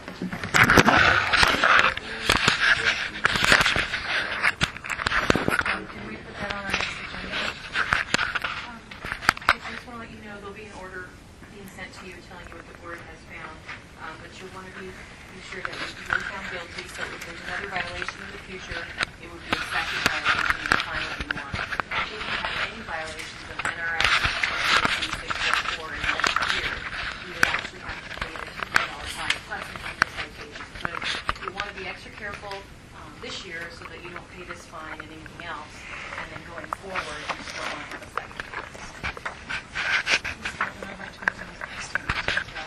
They do make frames with that, a picture frame, and I know because I go back and forth to different salons. And it's better if you have it in a frame where you don't have to stick, so you can just set it right on the counter, and it's something that you can't forget when you take it. Right, And go. But they do make a frame. I think you can get that at Kmart or Target, because I do have one. I've looked and looked at it. I don't know, that's why I had it on $50. I like the idea of wearing it around your neck. I do too, actually. Okay, I'm going to have a 15-minute break. That would be wonderful, thank you.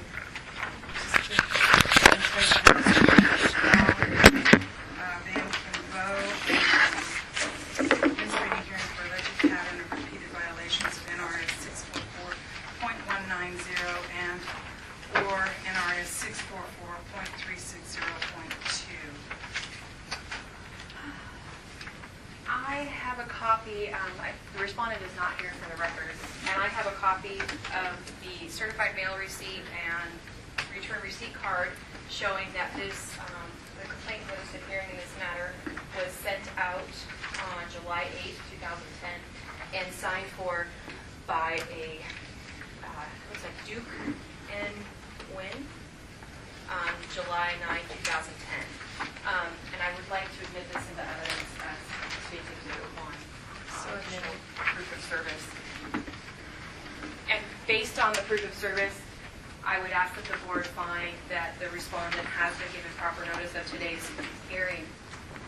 And I ask the board would then decide to go forward on this matter without the respondent. What's the issue? Do we need to make a motion? Yes, I would ask that you make a motion finding that she's been given proper legal notice of the hearing scheduled for today. Yeah, I'd like to move that we find that the respondent would give us sufficient notice of the hearing. Second. Motion made by Member Austin, seconded by Member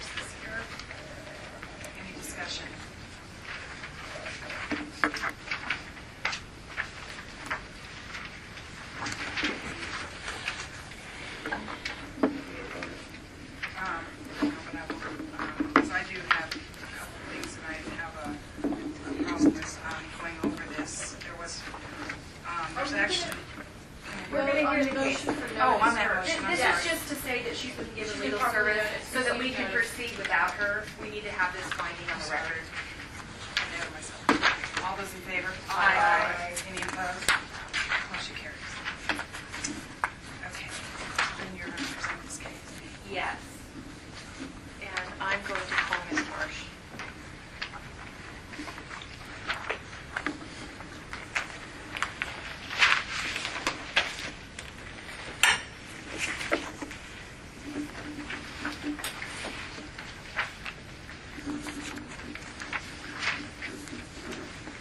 Ms. Marsh, as part of your duties as office assistant and field inspector for the Nevada State Board of Cosmetology, are you aware of the licensee in this case, Tips and Toes Nail Salon and Van Kierlo? I am. And in preparation for today, did you go through the board's file for this person? I did. And what did you find in the board's file? Well, that I had cited her 4 times for different citations. And were those all relating to unlicensed activity? Yes. Could you walk us through each of the 4 citations? Sure. What they were for? The first one, she was not yet licensed in Nevada. CCCM 07 is for unlicensed activity. I caught her at Carson Nails. She was working on a client doing nails as well as pedicure, fingernails, and toenails. And being in the office like I am, I recognized her because she had been coming in for testing. So I issued that citation for unlicensed activity to her. And what date was that? June 1st, 2007. And then that one was upheld by the board, or she paid the fine? She paid the fine without contesting. And what was the next citation? The next one was when she opened her new salon out in Fallon. This was August 20th of 2008. And she opened her salon without having a salon license. What was that citation number? CN-76. And was this citation also paid? Yes. And it wasn't contested? No. And what was the next citation? The next citation was shortly after that. She did come in and get a license and arranged to make payments for the CM76. So we gave her the license for her salon, and I went out to do the first inspection, and that was on August 22nd, 2008. And when I walked in, there were 2 people working at the pedicure spas, and they both ran out the back door. So this one was issued for unlicensed activity. I couldn't convince the 2 people to come back, so I did not issue civil citations to the 2 people that ran. And was this citation also paid? Yes, it was. And it was not contested before the board? No. And then was there a 4th citation? Yes, and this was on August 6th of 2009. And what was the citation number? CM88. And what was the violation for that citation? She had a man working in the salon that wasn't licensed as a cosmetologist. And this citation was contested before the board? Yes. And has the fine been paid, do you know? She has paid $200 of the money. I'm showing you what's been pre-marked as State's Exhibit 1, and I believe it's copies of all of those citations. So, going through each of them, do you recognize those documents? Yes. And those are copies of the citations? Yes.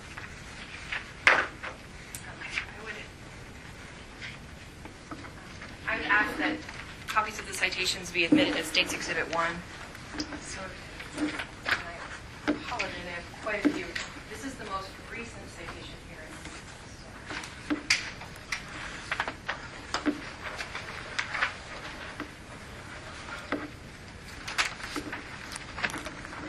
This stack here is copies of all of the prior 3 citations.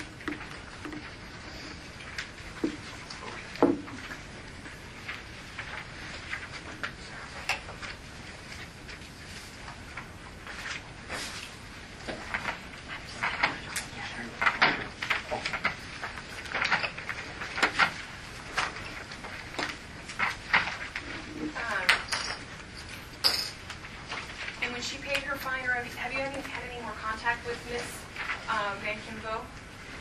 Not since the last board meeting. She must have sent the money to Las Vegas, the 200 that she didn't pay because it didn't come through our office.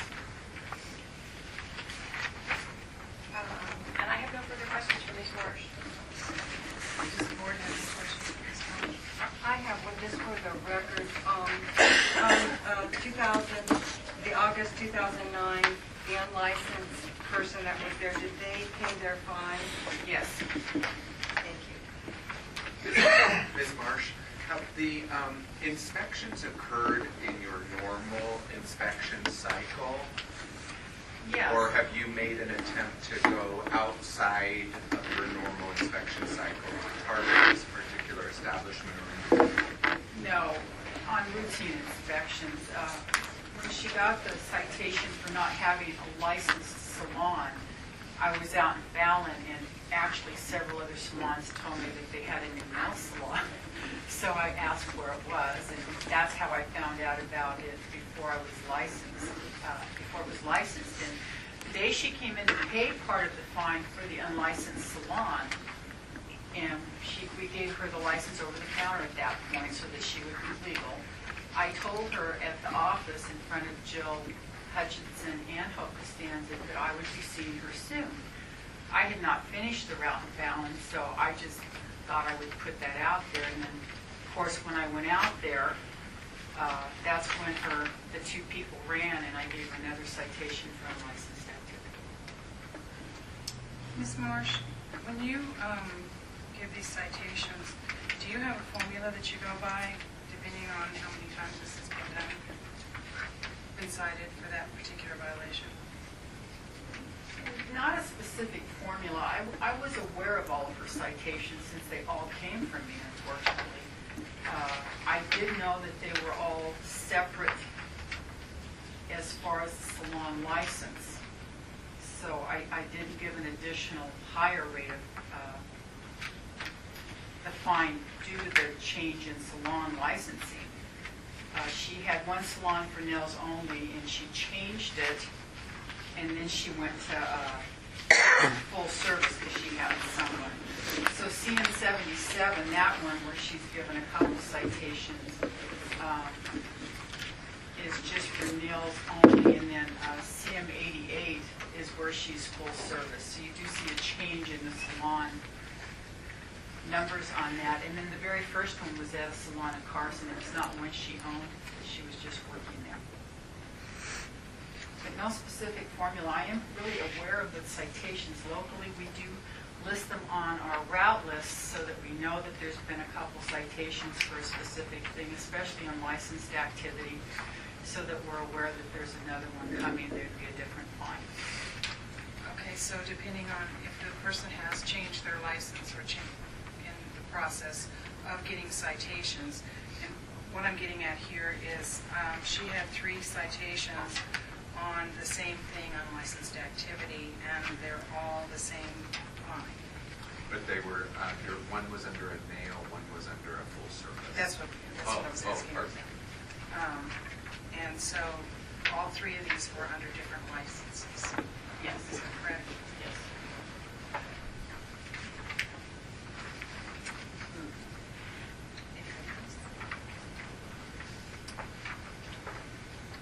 Yes, then we need a motion. Can I make a brief closing statement and just clarify a couple things in the record before the board decides the matter? The first matter is that I apologize, I got a little confused on the exhibit. So just for the record, the first exhibit is the proof of service. It's the copy of the certified receipt and the return receipt card. And then the second exhibit, it really should be exhibit 2, and I believe I said exhibit 1, is a collection of all of the citations. So I just wanted to correct the record in that regard. I also just wanted to summarize what we're doing here today. If you refer to the complaint notice of hearing, there have been 4 citations issued. They all relate to unlicensed activity in some way, and they all have either been paid and not contested or upheld by the board. The reason we're here today is not to determine the guilt of each of these citations, because that's already been determined or not contested. We're here today based on the pattern of unlicensed activity that this individual has shown. 2 of the citations were individual One was for working without having a license herself. And then the other one had to do with not opening her establishment with the proper paperwork and actually opening. And then the last two are regarding letting unlicensed people work.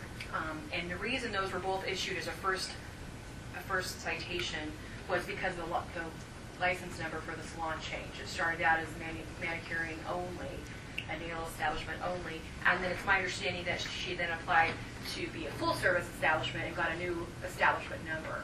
And so when the subsequent citation for unlicensed activity, allowing unlicensed activity occurred, it was cited as if it was a first offense because it was the first offense for that license number. So again, we're here not to determine whether those violations did occur because those have already been decided, but whether this person deserves some future or additional discipline based on the pattern of unlicensed activity that occurs in the establishment. As the board knows, and NAC 644.700 discusses that second or subsequent violations would come before the board. And also the board had asked specifically that this matter come before the board based on the pattern of activity. So that's why we're here today. And based on the testimony of Ms. Marsh and the fact that we've already determined there's been legal service, we would submit the matter for your decision. I have one question. Is this person a reciprocity person from another state into our state, or are they licensed here? She came in from California, so she had to take the written test and pass that. For her manicuring license, she also is currently an esthetician under our licensing board. She took the test in Las Vegas. Well, with all due respect, Ms. Bradley, while we did ask for this administrative hearing today, I think our expectation was that the respondent would be present. So, I would like to make a recommendation, if I could, that we suspend the license of Tips and Toes Salon and Spa for a period of 30 days and put it on probation for a period of 2 years. And any citations within that time be, the license be revoked. I would entertain a motion to that effect. Are you making the motion? Okay, you can't make. I'll make the motion. And do I need to say yes? No, unless you want to. No, I want to. I think that's it. I think 30 days is fine and a 2-year probation because this is very concerning to me that this stuff is going on. Well, maybe make the motion of clear, say specifically. I make a motion that we suspend it. Can we do a guilt of some sort first, if that's okay? Right now, you're just sort of jumping to a penalty, and there should be some sort of finding that there's been a pattern here or something. I understand you can't do individual statutes, but I think you can say that you, as a board, you find that there's a problem. And then I think we can go on to penalties. I figured that we would have had already basically went through every case. That's already been determined. But we have to make it on the record. Yeah, and we just need to make a finding of the pattern, because that's what's the clear reason for doing additional discipline is the pattern. Madam Chair, so there's a clear understanding of when you're dealing with other licenses like liquor licenses, gambling licenses, you're basically finding if you feel that the activity has been such a noticeable effect, deleterious effect on the system, that you find them about maintaining a house that's disorderly or not in compliance. And that's general. Therefore, it gives you the authority to say this license is not operating in the proper procedures within the law. That's a finding that the board must come to sometime. Would we be clear as to the personal licenses as opposed to the facility?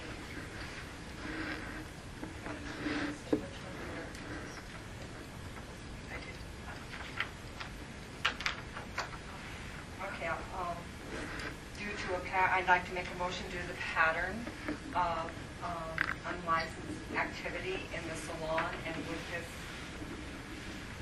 client.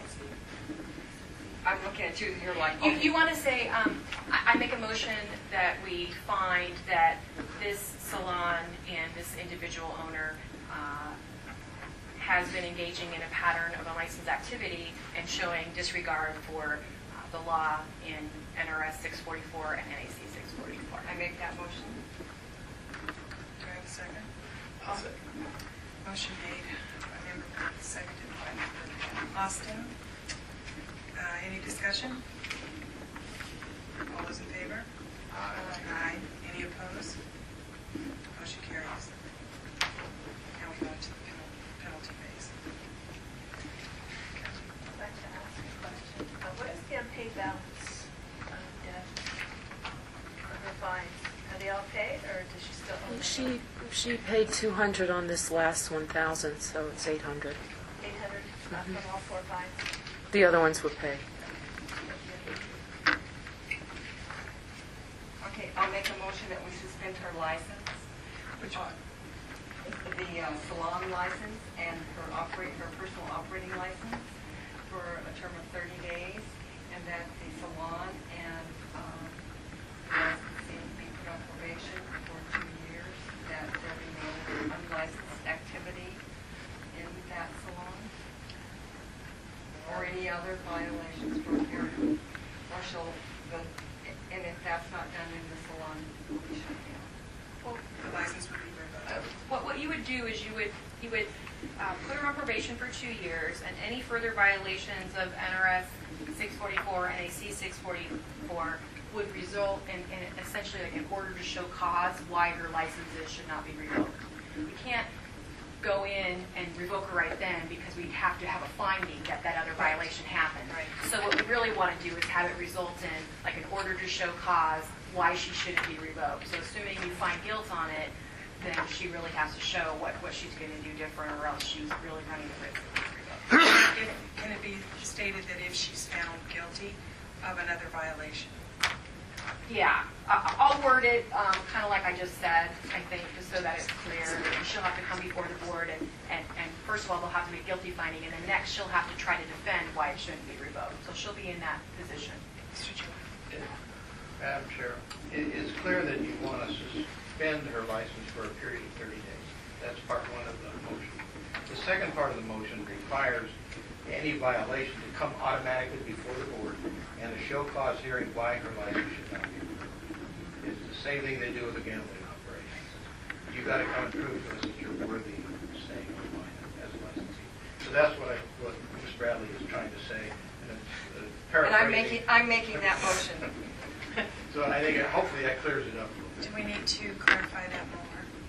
Or is it okay? I think it's clear we've stated it, and I'll reference it that way in the order. Okay.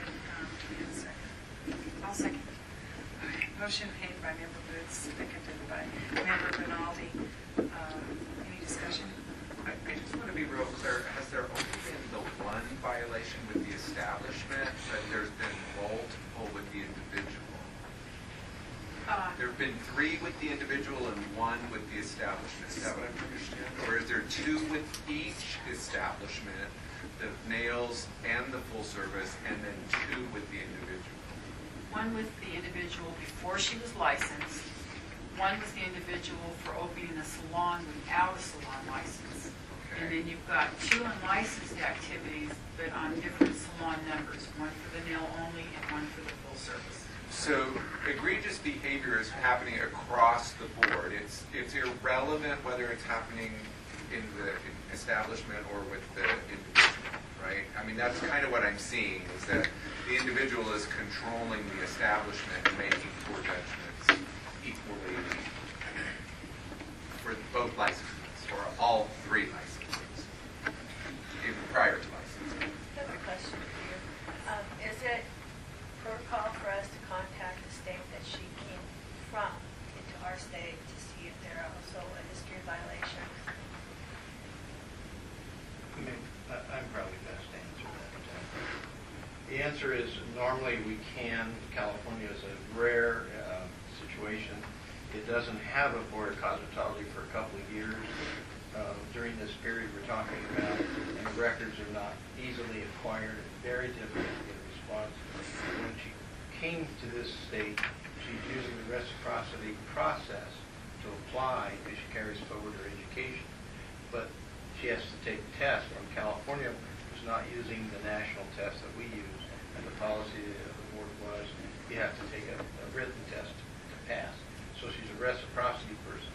In checking back to either education or other investigative material, it's extremely difficult. It's one of the new states right now, as it's total chaos. Any more discussion? Are we limited to just 30-day suspension or on her facility, or can we assess more fines on her? She was noticed, if you refer to the complaint and notice of hearing, she was told that of all the potential violations and impositions she could receive, it's on the top of page 5. Right. And it says that the board may refuse to issue or renew, revoke or suspend, place the licensee on probation, impose a fine not to exceed $2,000, or take any combination of the actions. And so the rule for fines is it can't exceed $2,000. But your motion was just to suspend. No, for 30 days and then 2 years probation. Right. And if she has any problems, if I'm understanding correctly, if our inspector walks in, there's any unlicensed activity, she's back here in the board and we can shut her down permanently. Okay. Shirley? Yes. My understanding is she's got the nail license, the aesthetics license, and establishment license. Correct. Okay. So right now, we're only dealing with the establishment license. Make sure that's making it clear. I believe Booth said all, her personal and her salon, that's what I heard. Both, all three, because I'm just going to make clear. So the That's how I understand it. aesthetics license is suspended for 30 days. She can't perform any aesthetics work. Her nail license is suspended for 30 days, no nail work. And the establishment license, so she can't be open. Correct. Right. And how do we check that? How do we make sure she's not doing the skin or nails? Our inspector, When she takes a trip. Madam Chair, the site is easy to check. They can drive by and check it daily. And the process, we have to catch her someplace else and observe her doing a violation for the other parts of the offense. And that's a matter of luck. but would another salon take her in?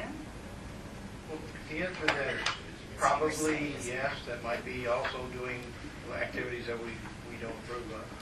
So finding them at the time is the problem. And also the problem is if she goes to another salon somewhere else has a license, the salon owner does not know that license has been suspended. I have a question. She doesn't have work. Inspector, if you do find her operating and ignoring the board, what can you do at that point? Can you call the police and forcibly have the salon shut? Well, actually, not that I'm aware of it, my thought process as you're all talking about this was checking with Annie Curtis, Vince, and Gloria about specifically what we do at that point, since we haven't had this situation prior. Yeah, I can help on the answer. The answer is no, you can't call the police and arrest them or lock the door at the time. You have to come back to the board and you have to show findings. The bottom line is that it does jeopardize the license that's there, though. The establishment owner, you can inform the establishment owner, they must cease and desist immediately. This person has been suspended. License is not active at the moment. And if you continue, your establishment shall be subject to prosecution. If we want to go further and they refuse to obey and we can prove the case, we have to bring it back to the board if I have a finding of direct violation. Then the step is probably go issue a cease and desist order, and if they continue, go to judicial court under a complaint carried on by the Attorney General's office. And who is serving the desist order? Police or the inspector? We would have our attorney draft it for us, and we would serve it. In the meantime, she could reopen, or somebody else could reopen in another name? Not legally. They'd have to go through the whole process. And we have a policy that you can't relicense a place from a licensee where there's a pending legal action against them, or fine, or a suspension. And so she'd have to sell the property legally, and then she'd have to settle up in order to sell it, to find her outstanding. So the bottom line is it's a very difficult process, but it's possible, but there's a lot of legal ramifications, and the steps must be taken carefully and punctually. Can we ask that her license be turned in at this time for 30 days? Good. Yeah, it's a possibility. Getting it back is sometimes difficult. But I mean, could that be part of In that? your order, you could. Could I amend my motion to ask that she bring her license in, or for the establishment and herself? Is that something that is allowed under your statute? It says we can't do that. Only the- I don't want to take us down the wrong path. Well, it says you can suspend or revoke, but it doesn't talk about them bringing it in, so I'm, Okay, can we suspend it for 30 days then? If you suspend it, do you have to bring it in? I mean, what do you do with the suspended license? It's not been tested because it's inherent in the law, but it's not specifically noted. So the issue is what we do is we demand it, and then most of them will bring it in. And we tell them you can have it back on such and such a day. Then that's what And they my usually comply. suggestion They that we usually do, is comply. we suspend it and ask that it be brought in. My sense is that if we had to go the whole judicial process, it might take a couple of years, but the judge would probably say, okay, you got to give it up. But in the meantime, you had 2 years of lots of expenses, what have you. And I think if we just put it in the order to surrender for a 30-day period, and then it'll be reissued upon the completion of the 30-day period. Okay. You solve the problem. Most of the time, don't surrender. Okay, I think that would, You want to surrender the license? Because that's Temporary. different than, for 30 days. well, you can revoke or suspend, but Yeah. it doesn't say surrender. I mean, the way suspension works is it's for a specified time period, not to exceed, I believe, 1 year. And then a revocation is for not less than 1 year and not more than 10. So I think what you want to do is a 30-day suspension. Okay. Because I don't want to mucky the waters up here. Yeah, I mean, there's no mention of requiring a surrender of a license. Okay. I mean, normally when you talk about a surrender, that's like a voluntary surrender, and somebody does that because they don't want to be disciplined, and so they decide to give the license back. But since she's not here, we can't. Okay. Well, I just don't think it's going to do anything. This gal is not forthright. She apparently has no regard for the law, and she's going to turn around and have, I don't know, maybe even a lookout and make sure that she can do what she's going to do. So I don't know if just suspending it or putting a probation on this gal is going You to can stop her revoke from the doing license that. too. Is it That too means early to you're taking revoke away. it? I don't see why. Well, she'll have to come before the board or anything. I think you have a. No, you can revoke No, it you today. can revoke it today. She's been That's what noticed I'm of that. saying. She's not here. I Right. mean, she could have come. Yeah, you're free to revoke it today if you want. It's up to So the if we board. do that legally, is it going to make it harder to defend us? No, Okay. you're allowed to revoke or suspend under your statute. Okay. She's been noticed at this hearing, and that's one of the things you Then can I'd do, like to revoke or suspend revoke the her. license. If we can do that at this point in time, Well, there's currently a motion on the table, I believe, and a by second. me, yeah, so I can remove my motion. Alex, do you have something to say in this discussion? Well, I thought that you had a valid point about your concerns, but I also think that it is possible that she's changed her ways. You know, it's perhaps unlikely, but in good faith, she may have changed her ways. And one of the things that I'd like to see is that she be given the opportunity to attend either our Las Vegas or our Reno meeting. Well, she had the opportunity to come here. Yeah. She Right. was not.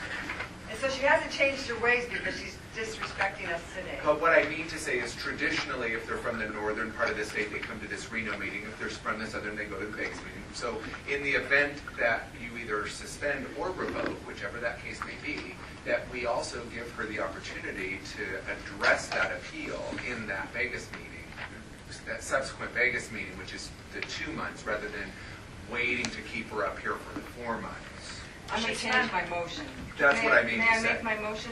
I'm going to make a motion that we suspend her license. What, is that the wrong word? Revoke her license, I'm sorry. That we revoke her license. For a period. Well, you say the period that she can reapply. So a revocation is for not less than 1 year, not more than 10. And you specify when you do a revocation how long. So she can reapply in 1 year, 2 years, 3 years. revoke her license for 1 year at this point in So time. she could reapply in 1 year. So she Please specify what license and which licenses. all three of her license. Should we take a Shop, record? Yeah, hairdresser, esthetician, and nails. she's not a hairdresser. Establishment.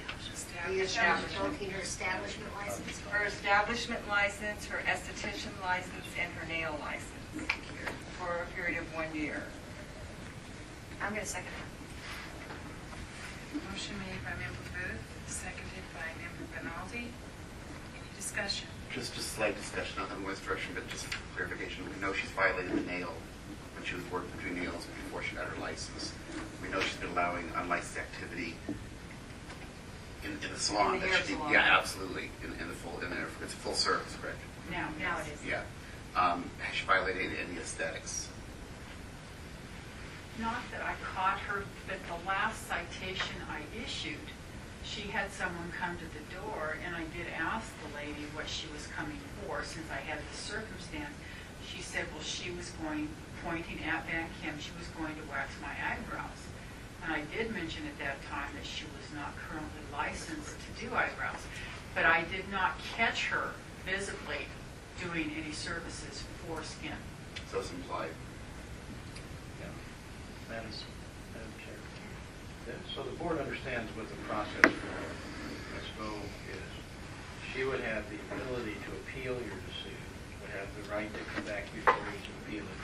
And if that fails, then her next step would be to go to judicial court to appeal the board's decision to revoke her license. So you understand what that process is. And Mr. Jimno, that process will stay intact whether it's a suspension or a revocation, is that correct? Anything you do today, she could appeal. So she would do like a motion for rehearing or a motion for reconsideration for the board, and the board would choose, the board chair would choose whether or not to grant that motion. And then if they did, then there would be something placed on the agenda. If not, then her next remedy would be she has 30 days from the date of the order to appeal it to just district court, and it's a petition for judicial review. And so then she would raise, and she has to show, she would have to show that the decision was arbitrary or capricious, Not based on substantial evidence. not based on substantial evidence, or beyond the scope of the law. Those are the things that she has to show. And you feel you can... I think what she's done is a lot, and I think you're given the authority under your statute to do what you're doing, so it's in your discretion. I mean, we have a finding on the record today saying that she has engaged in a pattern. We have information about each of the 4 citations entered into the record. Lack of regard for the law. And my next question is so once we go through this and she's been ordered and she has a revoked license, what if she continues to operate? What happens? Well, she can, actually. She can continue to operate while she's appealing the decision. Only if she makes a motion for stay. It's effective as of the date of the order. But I think she's talking after the fact. Yeah, Well, illegally, she's doing it illegally. What happens when she's doing it And illegally? we decided on being an unlicensed practitioner, that should be subject to the board's jurisdiction, and that would go very badly in judicial court if the judge found out she was continuing to do the same thing. You've already indicated on it. What would happen is, judicial court at that well, point? what happens is we do a cease and desist order against her, and she does unlicensed activity, and she gets citations. Eventually, if she doesn't comply, then we would have to go to court and get an injunction against her, and then we have a court order. And so then, if she doesn't comply, then she's violating contempt of court, and she could actually go to jail and be fined. All we do All right, is I'm keep good with that. escalating it to the next level until she stops. All right, as long as there's a next level. I'm stuck with this shop owners, that we only go after the unlicensed person because the shop owner is allowing, again, just like the case we had in Las Vegas, where there's 6 people on that We have are... a policy that when we can prove the case, we should cite the shop owner. Okay. They left. There was nowhere to. Okay, so if the inspector catches her in a salon, they're going to cite the salon and... It's on the agenda next time. Yeah, that's a different Okay. violation from the Okay. salon. Whatever unlicensed activity the salon is. Okay, good, okay. And that's one of her, Okay, call for a vote. All those in favor? Aye. Any opposed? Motion carries. So her 3 licenses are now revoked, and she can reapply in 1 year. I would ask, we did ask for costs, it's up to the board. We don't normally ask for costs in a citation appeal, but we did pursuant to NRS 622-400 in the complaint indicate that we would ask for costs. My time is kept separate for this. But the interpreter as well, who showed up here to pay for. I make a motion that we do assign costs to licensee number S11620 and M13931 and A6119. The individual is Van Kimfo for today's proceedings. We need to have a dollar amount. I don't know what the interpreter What's costs. interpreter cost? Well, can I say not to exceed? Yes, we can do a not to exceed amount, and we'll present her with a bill within 15 days. Procedurally, we don't charge for our investigative staff because the normal work they do. The Attorney General's office has to do a lot of extra time on this particular issue. We can, if I find it reasonable, add in the investigator that had to compile all the cases and all that. And then it is a legitimate cost for the interpreter because she is supposed to be here. And we're protecting the board's ability to understand it. So that's a legitimate cost. And secondly, the second attorney who represents the board during the hearing. So that cost will be compiled by the AG's office, and we'll compile the two, and that becomes the final number. What you're suggesting is not to exceed so many dollars, $1,500. About 5,000. That's what I was thinking. Don't go, yeah, absolutely. Haven't you been to an attorney lately? We're not. I mean, I've spent, I'm sitting here. it's $142 an hour, and I've spent, I mean, I wrote the complaint notice of hearing, I probably spent 4 hours maybe, plus today's time, and then Christine's been here maybe an hour. 3 hours. And how long for this matter only? Am I going to break it down? No. Okay. Well, since I have the motion on the table, Not to exceed 5,000. since my motion's on the table and based on Mr. Jimno's recommendation, I think he indicated that it was $1,500 that he felt would be the maximum costs incurred for this matter. So I'll amend my motion to reflect that $1,500 excess limit. Or not to I'll exceed. second your motion. Okay, motion made by Member Leader, seconded by Member Booth. Any discussion? All those in favor? Aye. Any opposed? Motion carries. Okay, agenda item number 9, presentation on NRS 281A by Sarah Bradley, Deputy Attorney General. Thank you all. Thank you. Thank you. Pleasure. Good luck. You too.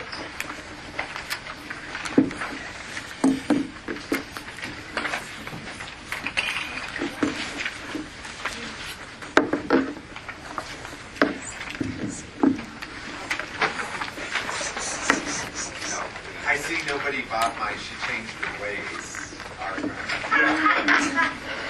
Thank That's you, Davies. okay. I'll give this back to you. It's important. That was. Okay. Right now, a handout's making its way around the table, I hope.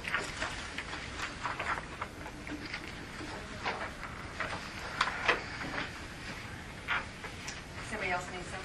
Yes. This side of the table, on that side. Sarah, okay. Does everybody have one here? And Eric has one, and I have one for each of you. Okay.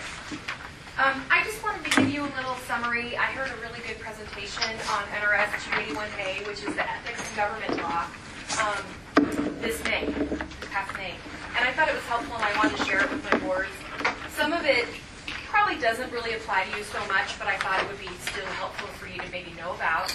And then some of it, I think, relates to questions I get a lot about abstention and when you should vote and things like that. So I wanted to just kind of go through it. Some of it we won't spend a lot of time on because, like I said, it may not apply. So NRS 281A, Ethics and Government Law, it creates a Nevada Commission on Ethics, which is helpful to know about because they provide some interpretation and guidance on the provisions of the law and ethical violations for public officers. As board members, you're all public officers, and so if something came up and you wanted to have the Nevada Commission on Ethics give you some guidance, they're there for that for you. The Nevada Commission on Ethics investigates and adjudicates complaints. Sometimes people do file complaints against public officers or public employees, and they look into those. They also accept certain filings. There are certain things that some public employees and public officers have to file, so they accept those. That other slide is just a nice little quote. Because power corrupts, society's demands for moral authority and character increases as the importance of the position increases. So anyway, there's a couple of those in here because I thought they were nice quotes to share. So we're going to just talk briefly about the disclosures. If you are appointed to a position, elected or appointed to an elective office, you guys are all appointed by the governor, so that first one will apply to you. And if you're entitled to receive $6,000 or more a year, and I don't know that any of you exceed that, then there is a financial disclosure that has to be filed with the commission. That is not, the word entitled means, there's two meanings. One is you're entitled to salary of $6,000 or more, it's automatic, you have to file. And those who exceed $6,000 in a given year have to file those. I believe so. And it's annual compensation. It doesn't include your per diem. So we're really just talking about your board salary. I think it's $150 a day. So there'd have to be lots of meetings for you to exceed this. It's not your per diem. It's actual compensation paid. But there are some boards and commissions and other appointed people by the governor who maybe work full-time, and so they have to. So it's just in there. Like I said, this doesn't really apply to you, but I'm just telling you. There is something that applies to you, though.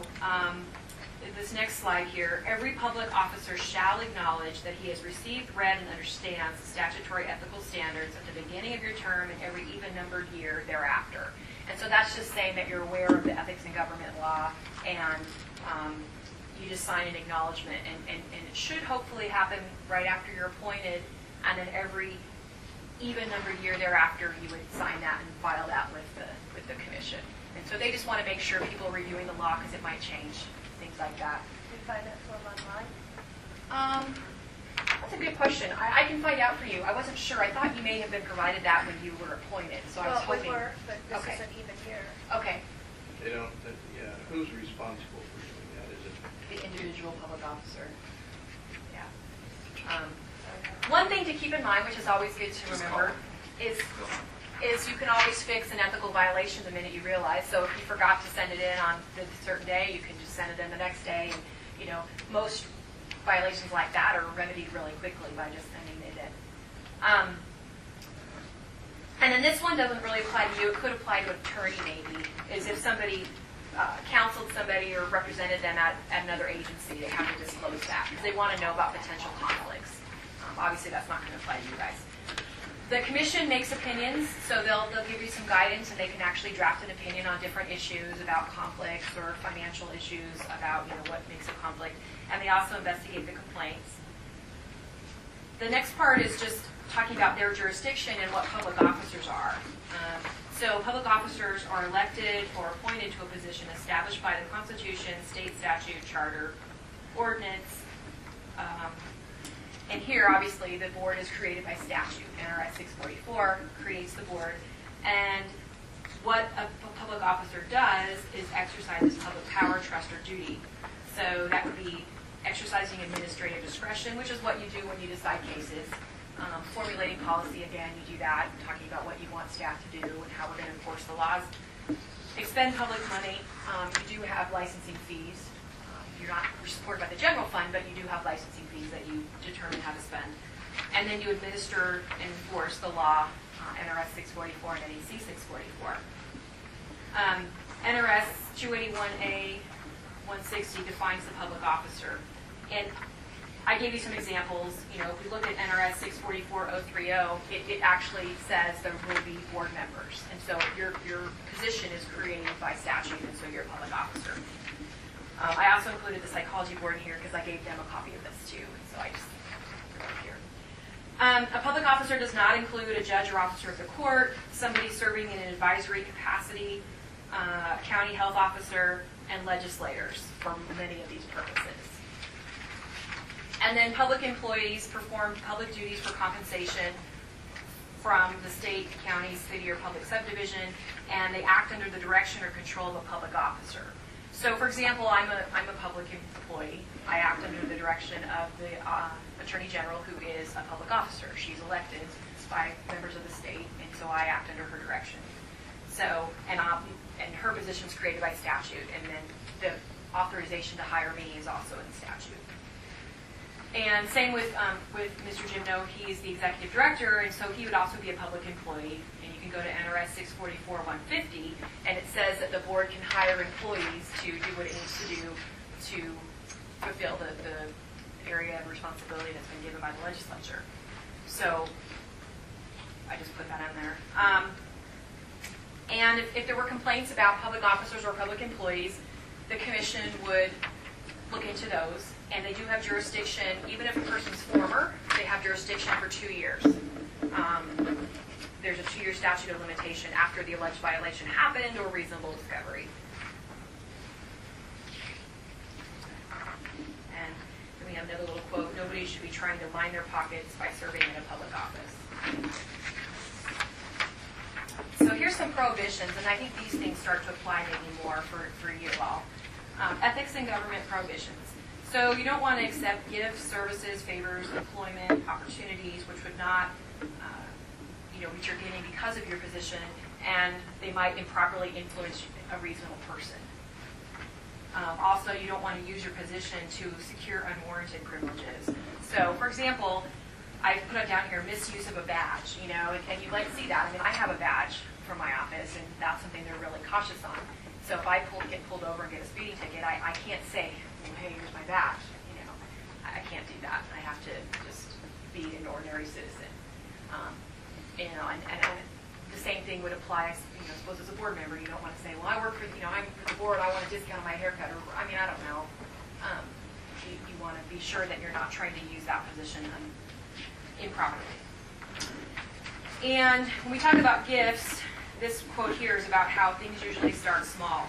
And so when I once asked a policeman how some of his colleagues got started on the downward path, he replied, it generally began with a cigar.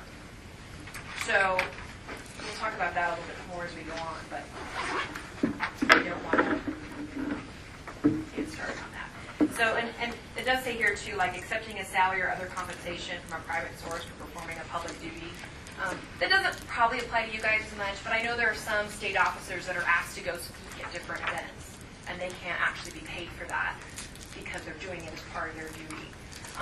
If they're going to give them an honorarium, they have to do something else with it. They can't actually take it for themselves. And of course, lunch is fine. If someone wants to take you for lunch because you're going to talk to a couple people, they can take you to lunch afterwards. But you can't actually be paid for doing something that you should be doing as part of your job. You can't use any information that you acquire through your public duty or relationship to further your own interests or others. You also suppressing reports or documents that unfavorably affect an interest that you have. You can't suppress those.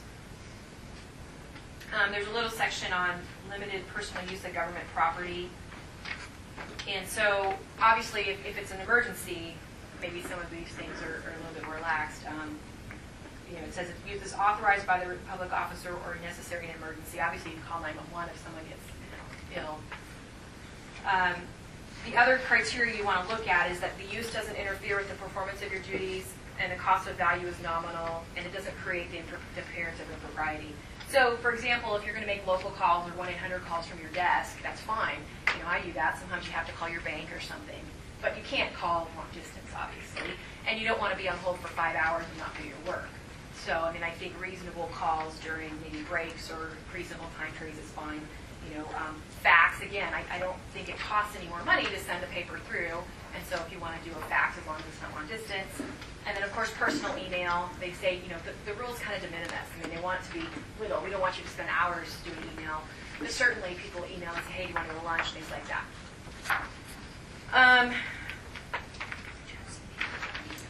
Let's see. So there's a 1-year cooling off period after you leave public service. That doesn't really apply, I think, as much to us, but that's there if you ever want to look that up. We just talked about the honoraria for performing a public duty. Also, you can't encourage a government entity to make expenditures to support or oppose a ballot question or candidate. And Then there's actually some criminal statutes that apply, which aren't in NRS 281A, but they're helpful to know about. Anti-nepotism provisions, prohibited contracts, personal profits from public office. All right, so this is the thing that I get lots of questions about. Disclosure and abstention, requirements for public officers and employees. So the question first comes, what is a conflict of interest? And the definition in the Black's Law Dictionary is a real or seeming incompatibility between one's private interests and one's public or fiduciary duties. So it's a conflict. I mean, we use that word a lot. There's something that's not consistent. You're feeling like you want to go this way, maybe because of something personal, and maybe this way because of your public duty, and that's where we have a conflict of interest. We also talk a lot about appearance of impropriety when we talk about these things, and so that is conduct which would create, in a reasonable person's mind, a perception that the public officer's ability to carry out his or her responsibilities with integrity, impartiality, and competence is impaired. So appearance of impropriety doesn't require an actual conflict, but just that it looks bad. It looks like maybe something questionable is happening. And we want the public to have the most trust in their public officers and state employees as we can. And so we want to avoid any questionable appearances. When we talk about a reasonable person, it's kind of a funny word. It's a legal term. And what they really mean is it's a hypothetical person, and they're used as a standard. And they exercise the degree of attention, knowledge, intelligence, and judgment that society requires of its members. So a reasonable person acts sensibly, they do things in a reasonable time period, they take proper precautions, things like that. So we talk about reasonable. So, and the reason that matters is maybe if we're talking about appearance of impropriety or something, I mean, maybe some person really far over here, one person out of 100 might find something inappropriate or looks inappropriate. That's probably not reasonable. I mean, we're looking at what sort of average society members would think is questionable and doesn't, that seems inappropriate. There's more of a definition of that in that next slide. The reasonable person connotes a person whose notions and standards of behavior and responsibility correspond with those generally obtained among ordinary people in our society at the present time, who seldom allows emotions to overbear reason, habits are moderate, disposition is equitable. He's not necessarily the same as the average man, which applies an amalgamation. And so we don't want to take both sides and we want to make it someone in the middle. It's a little bit different than that, but it's the ordinary person. So to avoid conflict, 7 suggestions are all to disclose.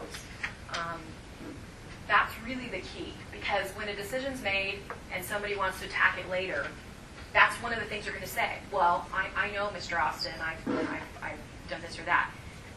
And we want to avoid that, because if he had disclosed, yes, I know this person, and our relationship is just, I say hi every now and then in the office or something like that, then it totally gets rid of that argument. And so if we disclose and put it on the record, then nobody can be surprised. And that's really what we're getting at here. We want to put everything out in the open so there's no secrets for people to uncover or somehow try to use to undermine the credibility of the board. So when we talk about voting, we're talking about the fact that disclosure is a highly favored activity. Oh, I should say highly favored, excuse me, not disfavored. Yes, we want you to disclose whenever possible, so please make that correction. That's highly favored. And it's mandatory for any interest created by the following: a gift or a loan, a pecuniary interest, maybe like an ownership interest. If you're a part owner in a salon, you have to disclose that if that salon's before the board. And then a commitment in the private capacity to the interests of others. That's a weird legal term, but really what it's meaning is relationships. Your best friend, your brother, your sister. That's what it's meaning there. And the disclosure must be public and at the time the measure is considered. So we want it on the record. Now, if you forgot, let's say later you realize, oh, I really should have maybe disclosed something, you can probably correct it by putting it on the record. Let's say we go take a break and you go, oh, I should have really said something here. We can put it on the record, and assuming that it's not something that's going to change the fact that you should have voted or not, it's fixed at that point. A public officer is not required to disclose campaign contributions or legal defense fund, as long as those are reported, and that's the key there, those are reported elsewhere, so they're presumed publicly available, that people could have knowledge of them and not hidden. And again, this is a weird one. The law allows you to participate in the discussion when you have to abstain in these situations, the gift, interest, and the other. I would recommend that you just don't participate in the discussion. I mean, because it says that you can't advocate or vote, but you can talk about it. I don't know. I mean, I think that would be really rare that would be appropriate. Maybe if you knew this person really well and wanted to be a character witness or something. I don't know. The law allows it, and I think I would prefer as your attorney that you just don't. If you have that kind of a conflict, just totally, abstain and don't even participate. I just think it's cleaner that way. It completely gets rid of any argument someone could have later. Now this one is interesting. You can sometimes people get confused thinking, well, if I vote, this is going to affect me. And for example, you're all licensed individuals, and increasing or decreasing the fees for the board. Well, is that a conflict? Well, no, because it's not going to affect you any more or any less than anyone else. So obviously, in those situations, you can vote. It's going to cost you $10 more or save you $10. That's the same as for everybody. So your benefit is going to be more or less than others. And that would also come across like, property taxes. And there's other examples of that. But I think for you, it's fees and fines and stuff. And then when you're abstaining is only required in a clear case where the independence of your judgment or that of a reasonable person would be materially affected. And so it's made by you, it's only made by you, but it should be disclosed and explained on the record if you intend to vote. And if you don't, I would say the same thing. You don't have to give as much detail, I think, but you still want to put it on the record. I have a conflict, I X, Y, or Z, and I'm not going to participate. I think you can do that. I think one time David did do it where he actually left the board and went and sat in the audience. And I think that's a good thing to do. If it's, I think you can do that if you feel comfortable, because then there's no question that you're sitting there and, someone's looking at you or something. You're actually removing yourself. But abstention is disfavored in Nevada law. We don't want you to do it in every case if you just know somebody. Nevada's a small state. It's easy to know people. And the problem is it robs the public of qualified people to do the job, because you're all here because you're qualified and you need people on the board to make decisions. And if one of you leaves, then there's fewer of you to make the decision, and your participation is important. And so we want you to not abstain in every time you could. Just because you know someone, but you want to be careful about it and disclose on the record. And most of the time, I think most things can be disclosed on the record, and the person can continue deciding. A pecuniary interest is any monetary interest or interest that can be valued in money. Like I said, a part ownership in a salon or a mental health establishment. Somehow you're maybe business interests or something like that. Campaign contributions are not pecuniary interests. Now, this commitment in a private capacity to the interests of others. So now we're going to talk about that for a little bit. It's a commitment to a person who is a member of your household, related by blood, adoption, or marriage within a third degree of consanguinity, which is a funny word, but basically certain levels of relatives. And someone that maybe employs you or a household member, so someone maybe who employs your spouse or your child or something like that. With someone that you have a substantial or continuing business relationship or other similar relationships. So there's that sort of catch-all. So, for example, if you think the person is like a brother to me, well, that's probably one where you should abstain because the relationship is that close. Maybe a domestic partner. They're not your spouse, but still, the relationship is like a spouse enough. This person's a household member too, so I think that would be the same. I put a very close friend with a question mark. I think probably, and again, it's up to you how you define close friends and how you think that relationship might impair your judgment. But probably a very close friend would be similar.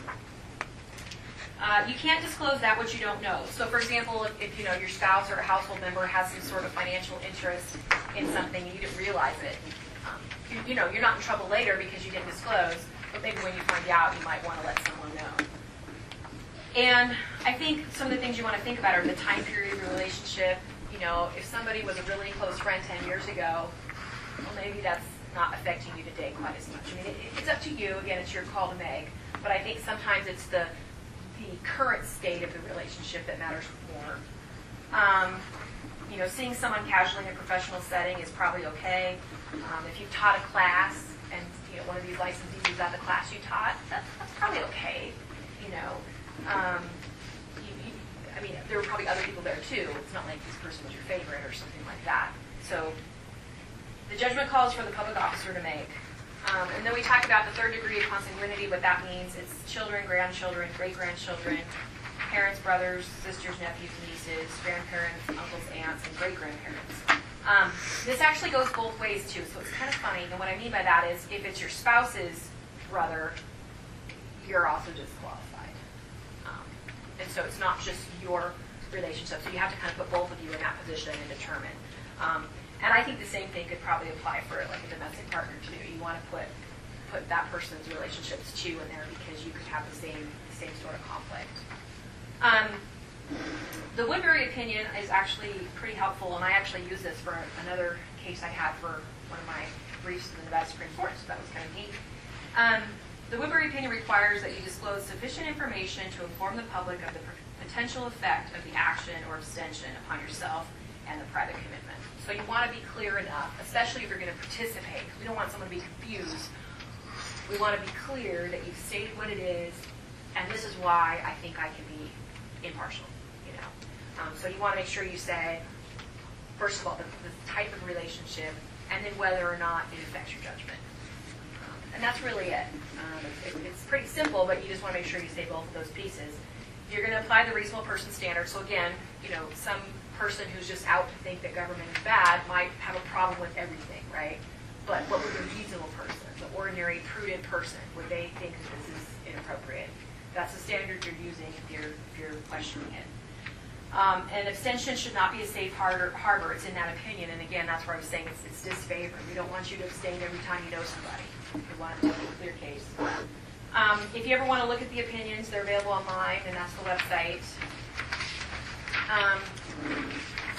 And the commission actually can impose civil penalties for willful violations of ethics and government law. You have to be intentionally and knowingly, and there'd have to be a duty imposed if you fail to do it.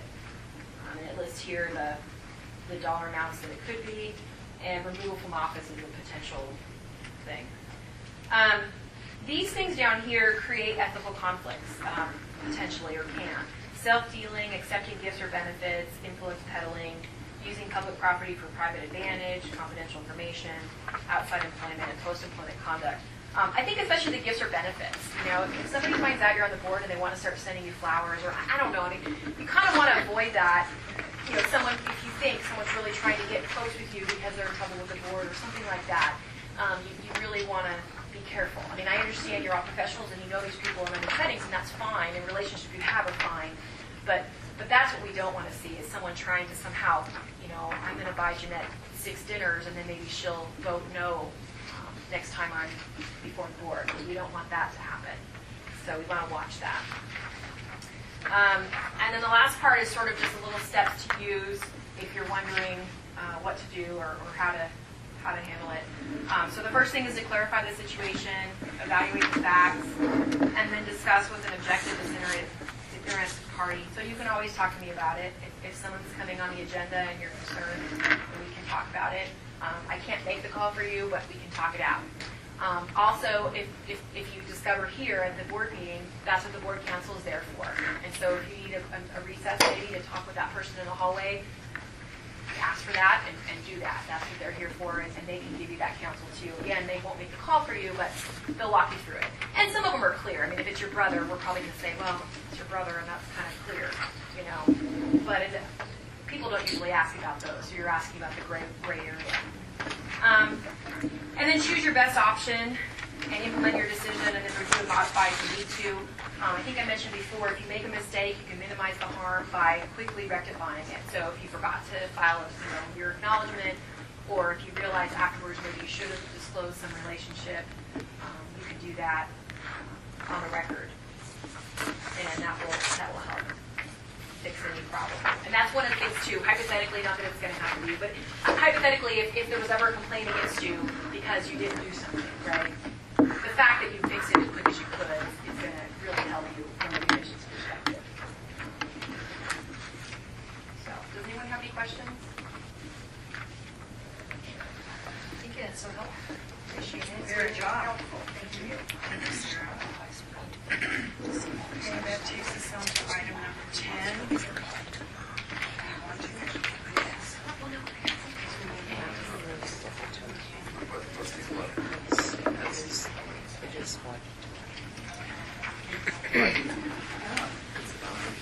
Do we want to take a 30-minute break? Is lunch ready? Let's take a 30-minute break for lunch. Or until we're done.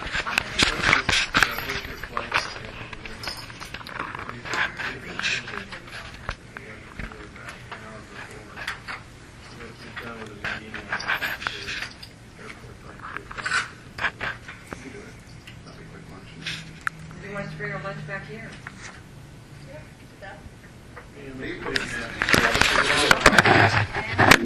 Requested by Vice Chair Alex Leader for consideration and discussion regarding NRS 644.470. I think this pertains to the committee that has been created that Mr. Leader is chair of, and we'll let him state how he feels his committee is progressing and going on, and then we'll hear from Jeanette Rinaldi and then from David also. It's okay. That's perfect. The Aesthetics Review Curriculum Committee is moving forward. We have another meeting tomorrow morning, so we're really excited. This is certainly a component of that committee, but not exclusive to that committee. The committee is tasked out to take a look at second-tier licensing as well as some of the obligations that surround that. And this is actually the matter on the 644-470 is really just about just general licensing for aesthetics. I did ask that Mr. Gimno provide you with the FDA safety information, and that's because the law 470 was written in 1987, and the let's see, is it 1987? Yeah, 1987 is when it was codified. But the FDA expert panel reviewed salicylic acid in the year 2000. And so just in terms of that 13-year difference, we've just come to learn that salicylic acid has a lot of therapeutic benefits to the skin. And we also know since the year 2000 that salicylic acid does not penetrate deeper than the epidermis, regardless of the concentrated levels of its use. And so Mr. Gimno just provided you with the background information that I provided him, and then just it's summarized at the bottom that even salicylic acid can be used with caution in children and pregnant women. And then furthermore, it's in a substantial number of skincare products. In my own establishment, salicylic acid is in about 25 different products. And I did call around to a couple of the product manufacturers. Aveda uses salicylic acid, and Pureology uses salicylic acid in quite a number of their shampoos and conditioners. So on one hand, we're kind of vulnerable for using this ingredient that is precluded by an antiquated NRS. So perhaps I know that the process for amending the NRS is lengthy in terms of regulatory review. And so if you recall, particularly our newest board members, that the very first meeting that you attended, that I mentioned to you that regulatory review might want to, kind of step up a little bit because there were some of these concerns way back when, and we're just kind of going with the flow on regulatory review. That's really what it is in a nutshell. I trust that y'all read it. If you needed more background on it, there's certainly you're welcome to look at the information that I've indicated. I also used some notes where I've indicated that I drew the information from the from the FDA expert panel, the safety information sheet. And so each one of those can be documented in that report. I want to tell you, I thought it was very good. I was ready to go out and get some. So I thought you did an excellent job of writing it. It sounded good to me. Yeah, please. I just want to open it up to everybody and just have you guys consider it. Just Rinaldi? Yeah, use it. As far as the subcommittee is concerned, I'm really excited about it. I think that we're making great headway, and I'm looking forward to finding out and creating the different levels with the help of these gentlemen. And my plans to talk to my brother-in-law and his gal that runs his skincare clinic for him, and so we can get a different perspective yet again. But unfortunately, we've had some serious things happen, so everything had to be pushed back until next time. So. Okay. I don't think I got a feel for how you feel like you're progressing as far as the committee goes and what you're discussing. Well, we've been working on the tiered program, which I think is where we're at now. Is we definitely see that there's a need for the breaking up of a basic esthetician and then another level, and then even another level that once they're working with in a doctor's facility, that they would be under maybe his guys or his licensing, and to differentiate that somehow. And that's kind of what we're doing right now, is trying to gather information and find out how these people feel about it. And so we have all our facts straight, rather than just assuming we know everything. And so we're researching that this time. Maybe I'll expound a little bit on what Jeanette's referring to also. For instance, in the state of Virginia, they've isolated aesthetics out of their cosmetology licensing rules and laws and regulations. And aesthetics has their own separate laws and licensing. So there's barbering, cosmetology, and then aesthetics. And we don't necessarily envision that in our committee discussions. We envision something perhaps a little different. Certainly that can change or evolve as the committee meets and hears other input. But for instance, that's one aspect of how another state is handling their second-tier aesthetics. The other component, just to elaborate on what Jeanette is saying, is that Milady, the textbook company that many schools of cosmetology use, made the determination to have an advanced aesthetics textbook. So in addition to the basic textbook, they created an advanced textbook, which kind of got the ball rolling on the second-tier aesthetics. So without that textbook, I don't know if really people would be all that inclined to even consider a second-tier aesthetics. However, one of the things that Nevada did is we increased the number of educational hours from 600 to 900. And within that 300-hour increase, we've adopted some educational standards or some guidelines that Mr. Gimno has made into a policy, or even a loose written policy, or how he would like to see those students have some additional education hours, particularly with Nevada law. So that gives you a little bit more background according to what. Just as being, not knowing your business really, and where I come from is, I would like to see the advanced program, because to me, when you say advanced, that means that somebody's educated themselves a little bit further. When you go to somebody that's just out of school, you're getting somebody just out of school, just like what you did. They take time. And I think when you go to that advanced person, you know that they have more education, more hours in. And it doesn't matter what their age is, it matters that they're educated and you can get in there and get out faster. They have more knowledge. I just, as the general public, would feel better, especially with my old skin, going to somebody that was advanced. I wanted to ask you, what state did you say that was? Virginia. And then Utah, the state of Utah. Mr. Gimno has had his administrative staff prepare a binder. So the binder is always open to all of you to review. But it lists the laws of Virginia, the states of Virginia and Utah. and then it lists the laws and regulations of the District of Columbia.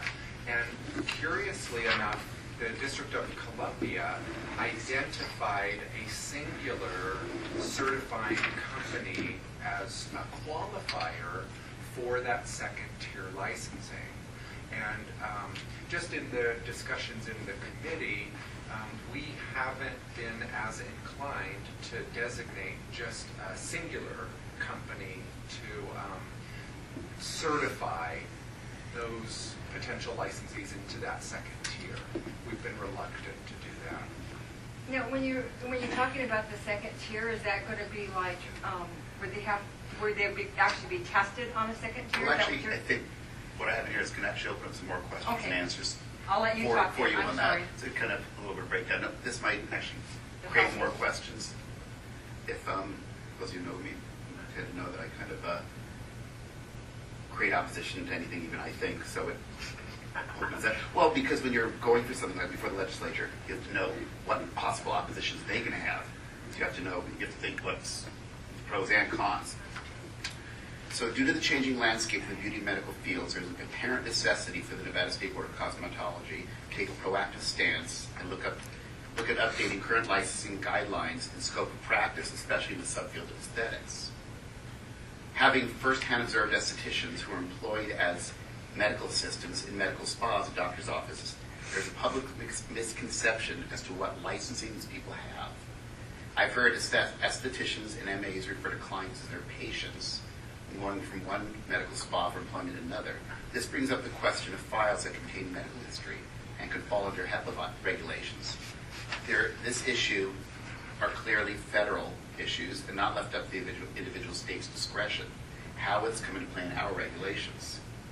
Is a second-tier license a reasonable step for this changing field? What should be required as far as education for the second level? Should a certain minimum requirement of formal education beyond high school be a minimum requirement in our statutes? Do we need to take into consideration certification and or licensure in the medical field as well? My belief is that the purpose and focus of this committee is to foremost ensure public safety. Even though there is a trend to commingle aesthetics with other areas that have historically been considered medical, it is our responsibility to ensure there is no misrepresentation of a licensee's scope of practice and upholding public confidence. There are many machines and products being put out on the market and sold to non-medical professionals that should only be used under medical supervision. That brings into play liability, insurance, and coverage. Which will insurance cover mishaps that don't fall under scope of practice? This committee needs to put together proposed criteria for formal education and specific training that takes into consideration the questions I put forth and possibly more, while at the same time paying attention to what trends and practices are supported by the Board of Medical Examiners and Nursing Board during the next legislative session. This will protect us from inappropriately portraying our licensees as medical personnel. Although we help protect the public from the accidental transmission of disease or injury, we're technically not a medical board. And so I went to some websites. And in Reno, there were a lot of medical spas. And a couple of them had the estheticians listed under the medical staff. And I met with a friend, or at dinner with a couple of friends. One was a licensed Cosmo in Arizona, is a surgery tech here, and one is an attorney that in Las Vegas was a malpractice, and currently works with the insurance companies here. So these conversations, and where I got the idea to go to the website is this gentleman said the salon he gets haircut is a medical spa, and the estheticians do the laser. They're not supposed to. He goes, they're not. And I said, maybe they're saying they're MAs. He goes, well, they're estheticians. He goes, go look at the website. And the one website, and because on record I don't want to say names of places since they're not noticed, listed their medical consultant / esthetician. Now when it came to the spa portion, it just had us hair and nails. So the aesthetics was listed under medical. And this is a person who's an attorney who's handled malpractice, but of course we know that no one covers lasers in the state, but we prohibit it under our statutes. There's been a fight between the Nursing Board and the Board of Medical Examiners over what MAs could do. So that could affect how our licensees are being used. So we do want to look at For example, if somebody's doing something out of scope of practice, i.e., let's say somebody got a whole, was using a laser in the salon, it wasn't under the doctor. If they got sued, the salon's liability insurance most likely has a rider stating if you're working outside the scope of practice, you are not covered. There is a machine, I'll say there's a machine out there called Lamprobe, which I think is a really cool machine. Have had it done in the doctor's office. But they sell it to estheticians. The person in the company said to me, well, it's a class 1 piece of equipment. So you can use it. I said, no, they cannot use it. Well, it's class 1. I said, so the FDA classifies it as class 1. The FDA doesn't regulate what we allow. I said it has to be approved by the board. They need to bring it before the board. So any estheticians using it, because it cauterizes, it just can move like a skin tag and cauterize it right away. Let's say because actually the person did it right by my eye. Let's say they did something to my eye. It accidentally, they slipped. Their liability insurance would not cover it if it was an esthetician doing it. So there's a major issue there of public safety. It's almost like a hair person, cosmetologist, doing hair plugs. And that's the procedure, right? I can see where you're going with that. Yeah. So what is it at? Well, that's I know why that there's further discussion, and that's what this committee is putting together. And I mean, this is just kind of touching where everybody's at right now and where they're going. And I think it's what basically, right, that they're trying to touch on, just to let you know where they're going. And I mean, there's a lot of information that still needs to be gathered. I assume that at the conference, we're going to damage We sure hope absolutely. And also, I also told Alex, and you guys can give you the copies of it as well. I want to know why did they remove salicylic acid specifically. So I contacted the legislative council here at the library, and I copied of the bill and all that stuff. So but still further research. I know Patty spoke with the secretary from that period also. We're trying to find out why they removed it. So we're looking into that. Because if we go to the legislature asking them to put this back in, I want to, because some of the people, so we have a clear. So why'd you take it out? Right, exactly. We have clear explanation. A very good point about that piece of equipment being sold to an esthetician because the company made a determination, and maybe that's what's happened was. Well, it was probably sold at a show.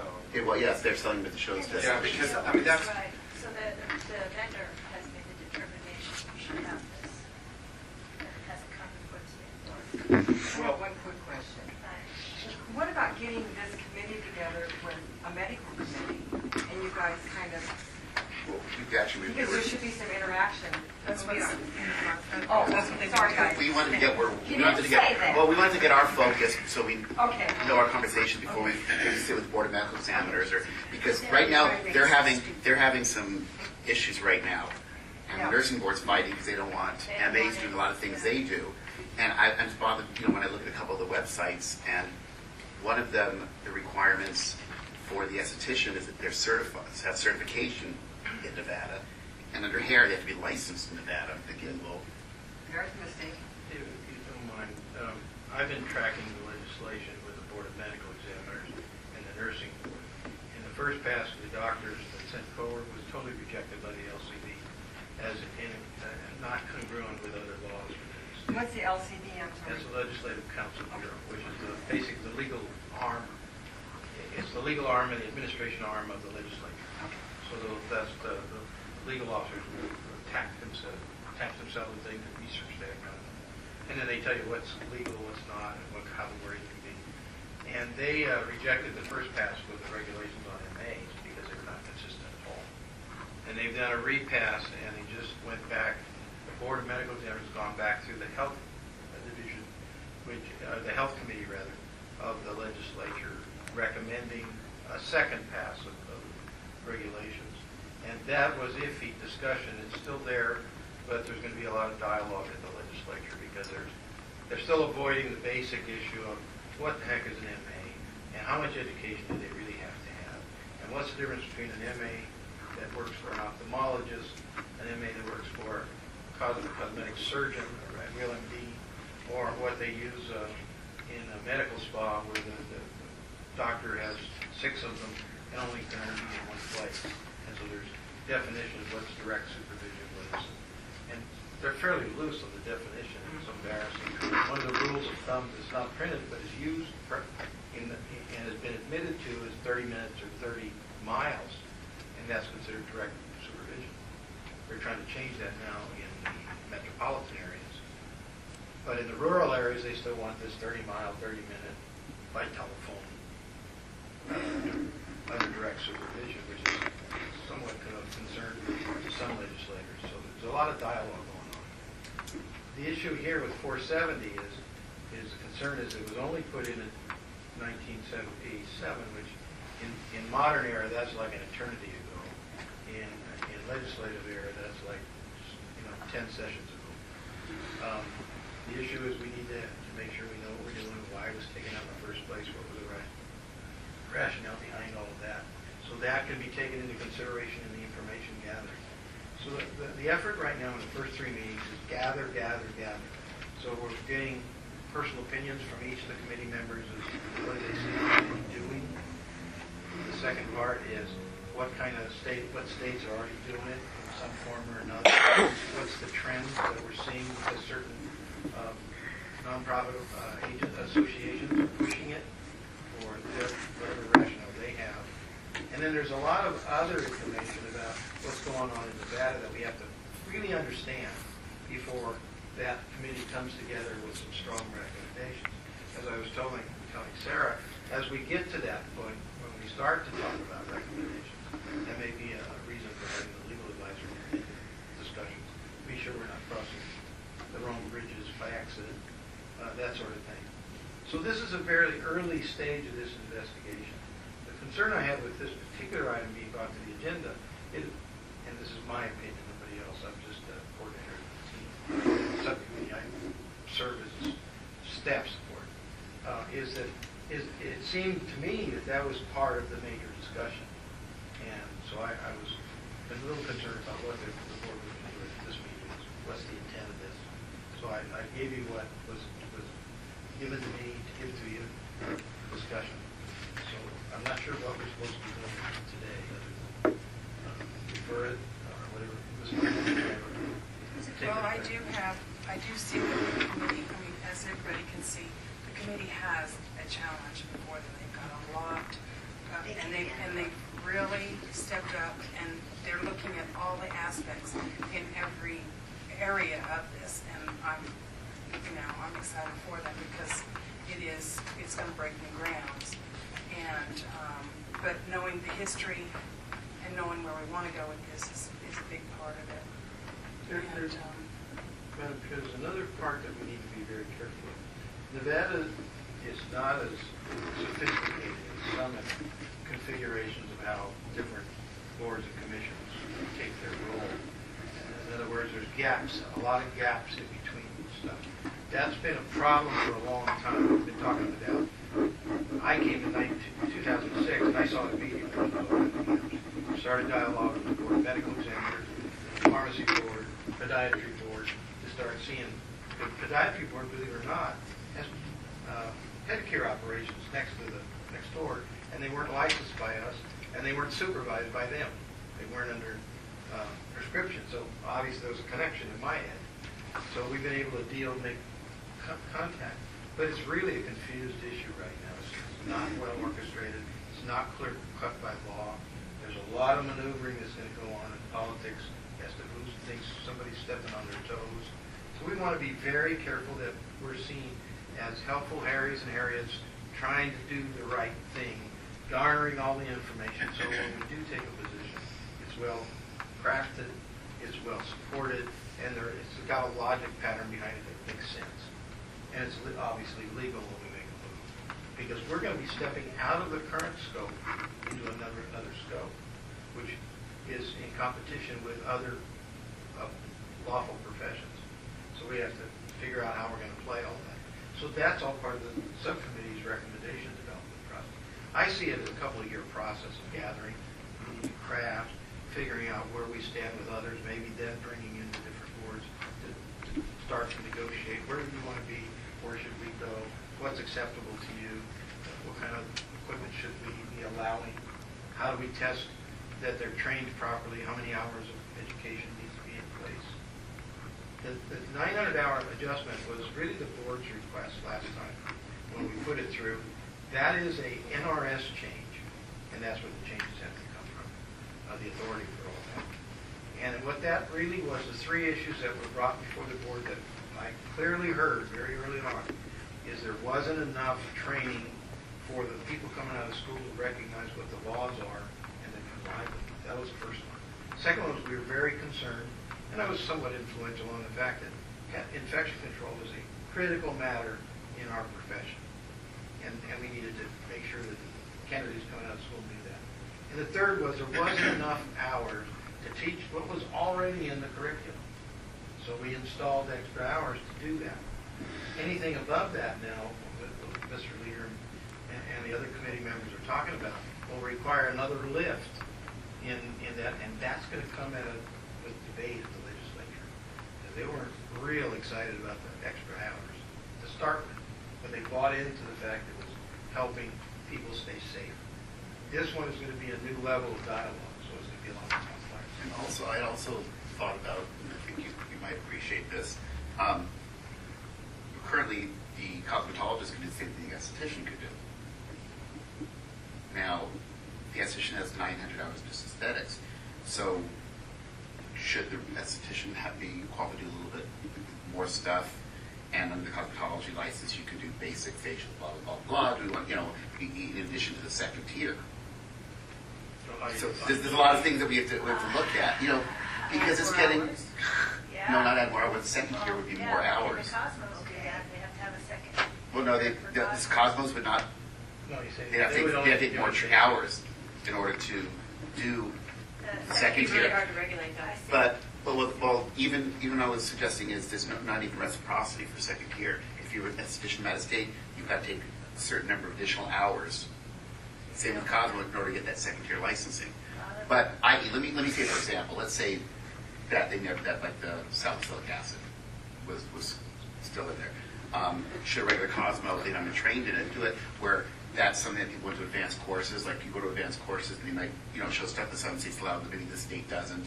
The Cosmos license here, if our state allows it, and it's more of an advanced, and they haven't done proper training, well, there's nothing saying they have to have been certified by the company to use it unless that company enforces it.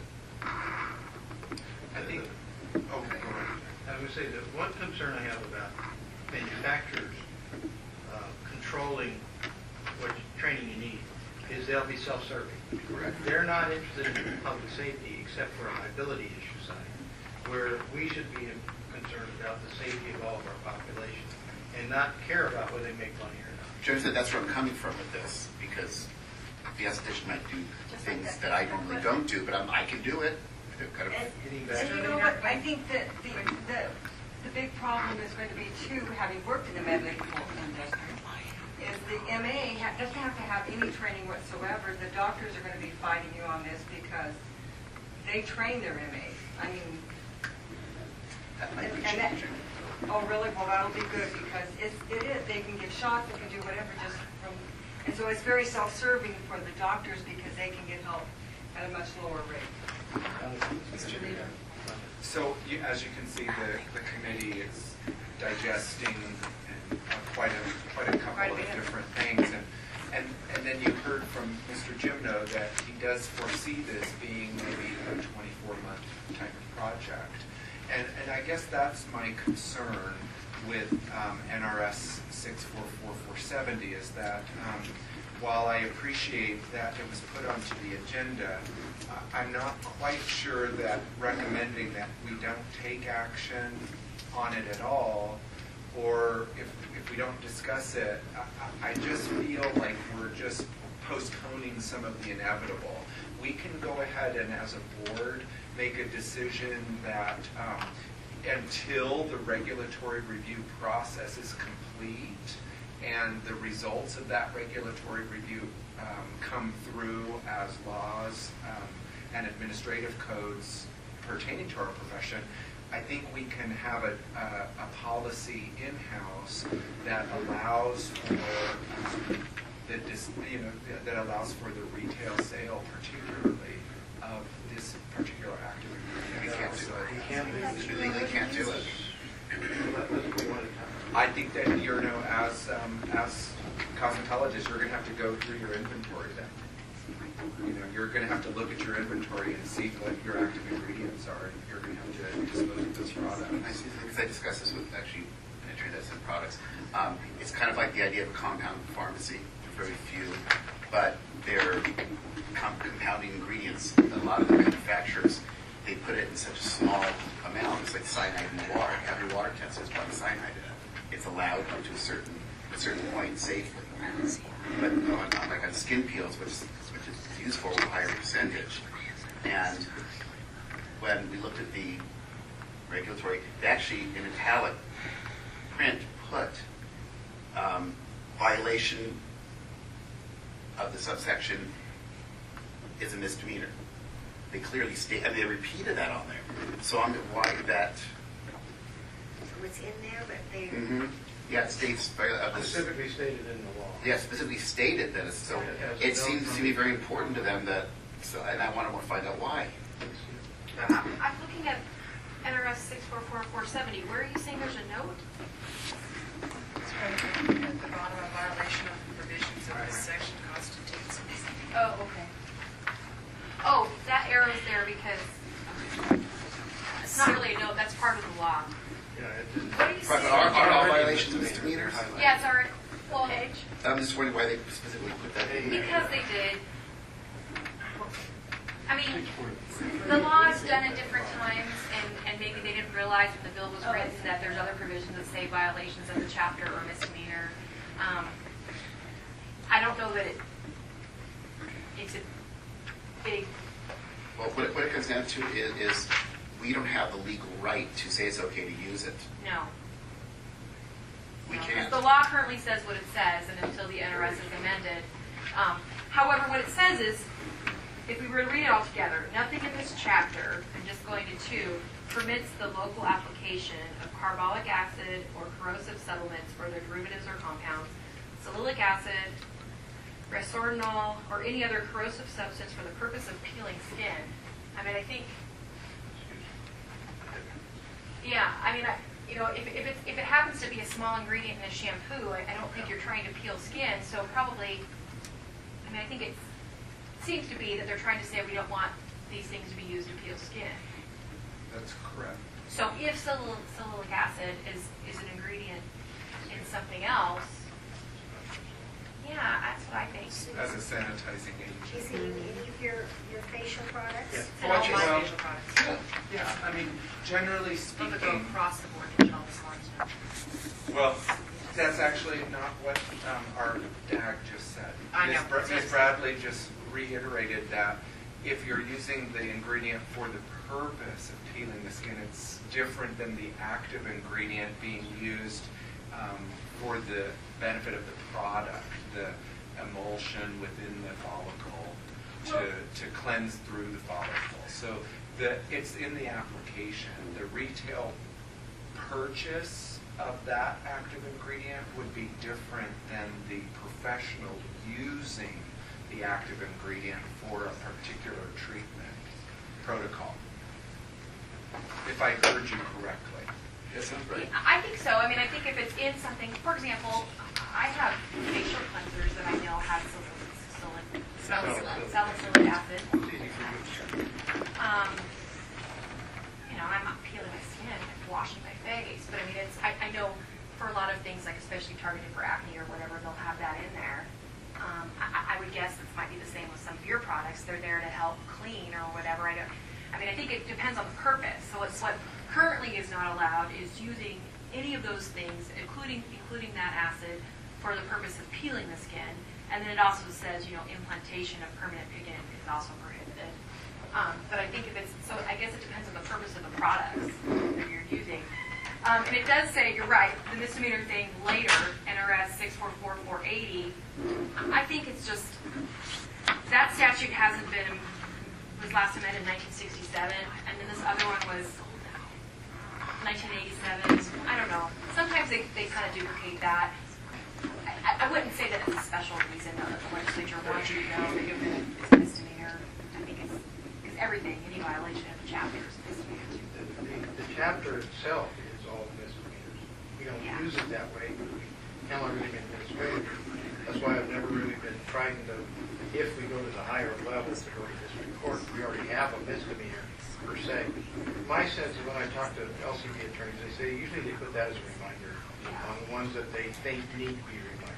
That's how they was explained to me by an LCD attorney. If everybody is kind of okay, I think we need to probably move on.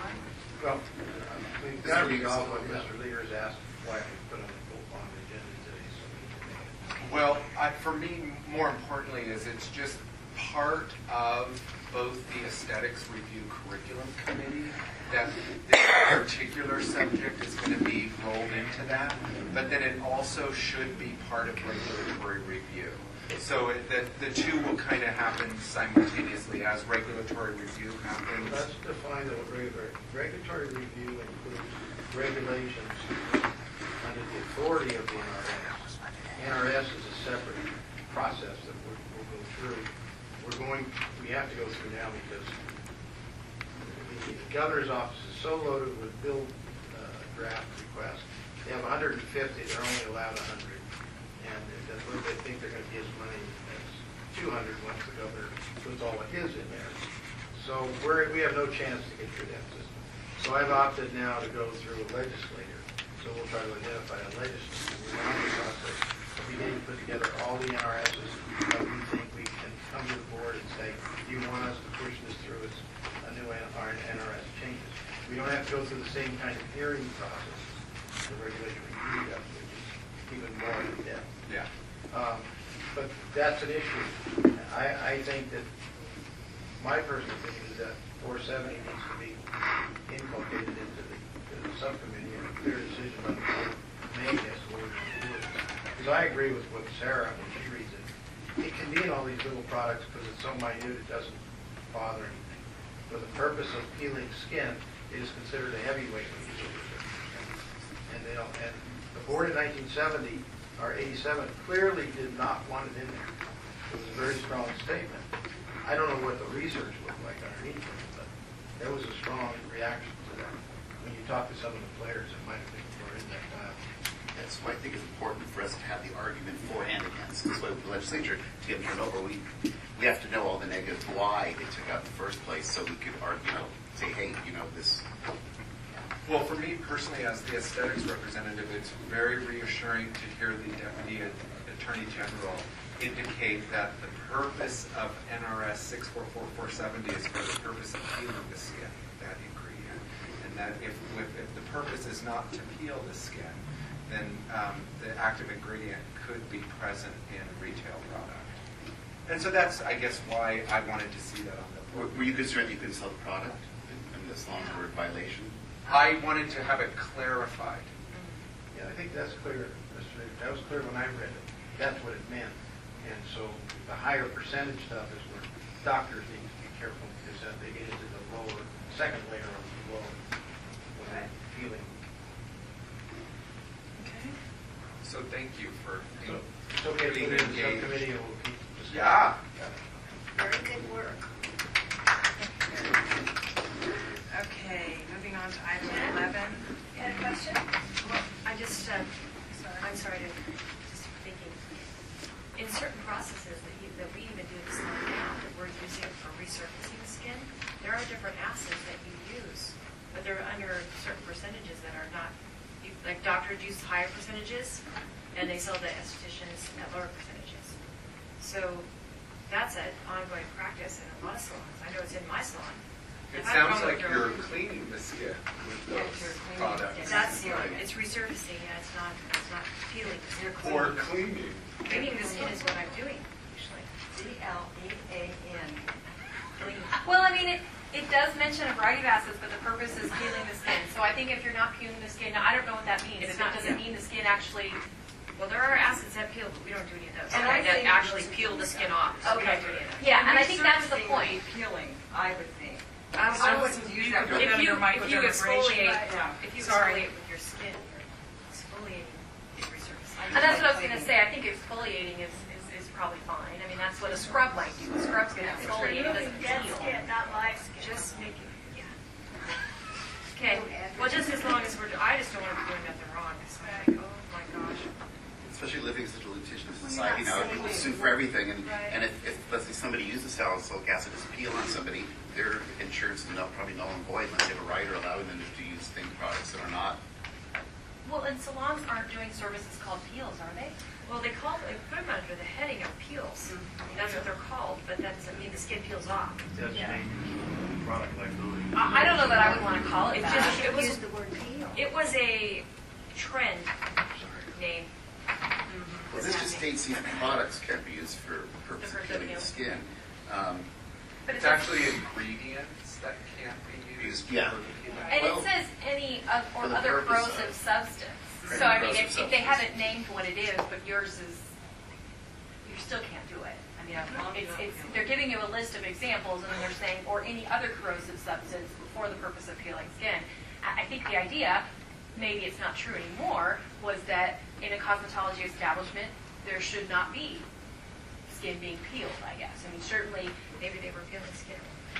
I mean, I have seen TCA peel your skin, so, but that's a doctor thing. Yeah. Absolutely. I mean, I think that's what they're wanting, and so here, obviously you can cleanse and you can massage and put lotion and exfoliate, but not peel. Okay. If you do it under the doctor's license, you can do it. Yeah. That's- We used to do those blue drugs. Okay, we've got like a half hour left. Okay. And so I'm moving on to item 11, consideration and discussion regarding regulations relating to threading. Okay, this is a briefing. I submitted regulations which included for consideration before the legislative commission that were all regulations that we dealt with. The board didn't have any new ones, but the threading ones had to be done. So we crafted simple, basic, regular sanitation regulations that the Florida Division of Health has normally approved a number of times for our agency. In submitting it to the Legislative Council, the attorneys have sent a message back to me indicating that they don't believe that the legislature in its compromise hearing to get the law passed left authority for us to actually pass the regulation. So what we have is what the law says now. We have to register threaders. We have to register the establishments at no cost. We have the right to inspect them, but they did not leave us the right to create the regulations in which we inspect and enforce. So now the issue is we're going to go before the Legislative Commission, and what I'm asking of you, what strategy does the board want to take? The first one would be to go ahead and submit it, be prepared with a backup report that has to go to the legislature anyway that says what harm did we do or what status. As you remember, the compromise was we have to report to the legislature on February 1st with a report of what happened. What did we do? How many are there? Was there any problems? What are significant issues of concern? And so in talking to the Legislative Council, they recommended that we have a couple of different options. One would be to go ahead and let the commission take it before the commission, see what the commission does with it, and says they may already believe that even though the attorneys say we object but we don't see the authority for you to do it, the commission may say, well, we asked them to do it and they authorize it anyway, because they'll say 110, NRS 644-110 is sufficient grounds to do it, sort of a catch-all phrase. And there's a second one in there, and I can't remember what it is. And then if they say no, we have a legislator on standby to issue a bill draft with that enclosed with the regulations saying we want the authority put back in the NRS. And here, by the way, these are the regulations that we were asked to do that the commission has not approved. So that would give us a second proof. That's one. The second way we might do it is we just assume that they, in the dealing to compromise, they just was the last day of the legislature. They didn't understand all the ramifications of it, and we just be patient, look for the next cycle, and begin the process of developing the regulations. for the 2013 pass. Mr. Jim, no, my position is and has always been that threading is a depilatory. I am having to be licensed to remove eyebrow hair. And for me, there is no difference between a threader removing eyebrow hair other than that thread is in her mouth. And I don't put things in my mouth when I remove eyebrow hair. So for me personally, threading should be included as a depilatory as defined by the esthetician's scope of practice. Well, I don't think anyone here disagrees Right. with you, Right. Mr. Leader. One of the things we might do in crafting the new NRS, if we decide to go the longer route, is then the players are all different. We can then approach it from putting it back where it was in a holistic point of view. Dr. Hardy would prefer to do that. That was the sponsor of the bill originally. He feels like he was betrayed in the compromise. That's one of the areas that we can go back into the regulations, immediately see what happens, and then long range plan was to put it all back together. They removed the definition of depilatory only in Nevada at the request of Senator Maggie Carlton. And so she convinced the Labor and Commerce Committee of the Senate to go that way. Assembly rejected, and this was just to save it under the chapter. That's all they did. Compromise doesn't work. It doesn't do anything for us. We can't control anything. And there is a disparity in requirements. I thought we might want to come up with maybe a lower, lesser license that has a significant number, the right number of hours to train, in which then you can get a license in only threading. The right number of hours for infection control, battle law, and sanitation, the other practice hours. Mr. Jimno, I believe you gave us 3 options to consider, and I would support to use the report required by the legislature to argue the case of establishing a minor or sub-license for practice of threading with a training requirement of 150 to 200 hours of board-approved training in a school of cosmetology and reestablishing the board's authority to create the appropriate regulations.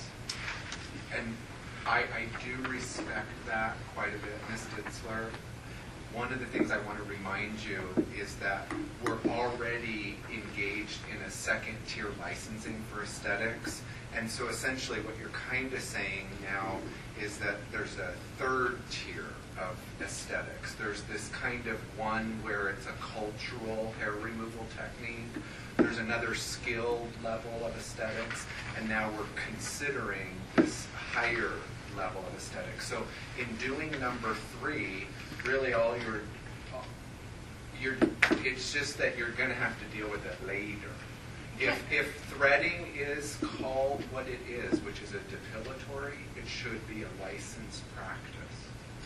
Whether it's a sub-license, a minor license, whatnot, it is a hair removal technique that should be licensed and regulated. I think I'm going to come from the general public. I understand the object of the threading, but my biggest complaint is that they have them in those warehouses. In the middle of a mall, I just still think that's sanitary. I don't see how we can keep any control. How do you even know? You can't even make them dust. And Or they have wash young their people hands. doing it. They have young people doing it. There's no way, as you said, to wash, to sanitize anything. So I don't think it should be allowed to be in the kiosks. I think That's what the argument for the legislature. it should be in a salon.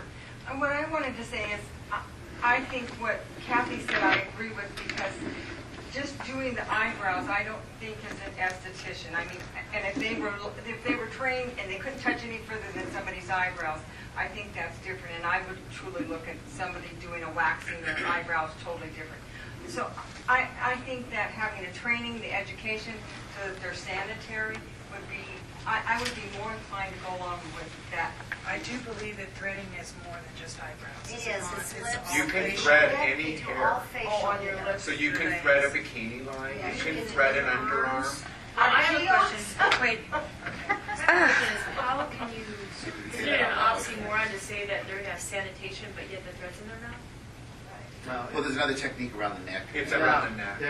That's a misnomer. I've watched the professionals do it because I was concerned. I didn't know enough about it to even know what kind of string you want. What they do is, that's a technique. The string that goes into their mouth, if they do that, never touches the client. Secondly, when they do the threading process, the customer holds the skin tight, and all they do is the string is the only thing that touches in the area that they use for the practice. When you see it done, it's not as frightening.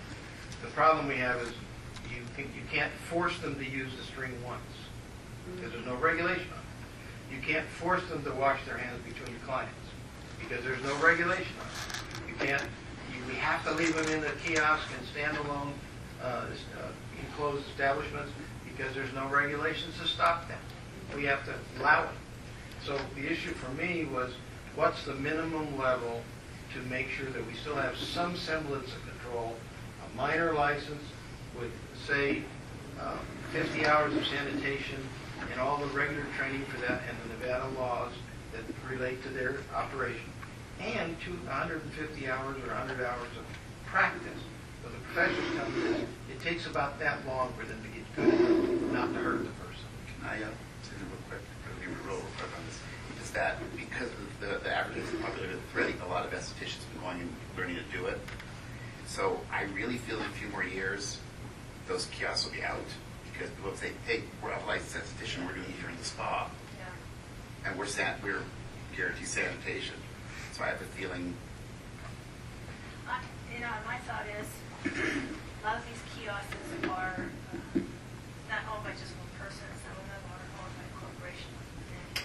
And when you have that type of money behind the practice, that means you have a lawyer who will hire a lobbyist, who will hire, and just block. And maybe just at the very beginning, while we're waiting for that to phase out, baby steps, I think maybe legislature could take the minimum of what we require just to get it on the books, and then if things aren't different, we can take the next level and expand what we need. It's just to have something in place now to protect the public. And I'd like to see those people in the kiosks have their little licenses on their counter, so that if the public does have a problem, they know where to go to make a complaint. Right now, they don't even have that benefit. Ms. Jones described what occurred. They had high-priced attorneys, high-priced lobbyists, and they're an real Indian from India, corporation that wanted to open 24 of these things. And they paid the big bucks to get the lobbying done and to do all the political work. So the issue is, are we on the right track with going ahead and putting it in the staff report to the legislature, and in the meantime continuing to look and recommend the pillatory coming back into the system, and then a sublicense of some type that controls at least that, and keeps it under the umbrella of the license program we have, and that cosmetologists are also allowed to do it, because what they did in the law, they allowed threaders who are not licensed to operate within the footprint of a cosmetology establishment. And we have no control over it. And I think our platform to the legislature should emphasize safety and public. Being able to make a complaint, that was a very good ballot. Public empowerment. Do you need a decision already? No, I think I've got the message. Yeah, option 3 is pretty much the way you want it. That gives me the strategy. Can I ask one last question now? What did Dr. Hardy, what was he upset about our Dr. Hardy from Boulder City? He's the one that allowed us to tag up, to sponsor our bill. So he became our mouthpiece in the legislature. I thought you said he got upset, though. Well, he felt that the compromise was not equivalent to what it should have been. Oh, he thought it should be stronger. Yeah, the Assembly objected to the Senate. Okay. That's how it got into the compromise. Okay. Item number 12, review treasurer's reports May 2010 and June 2010. Is there any questions?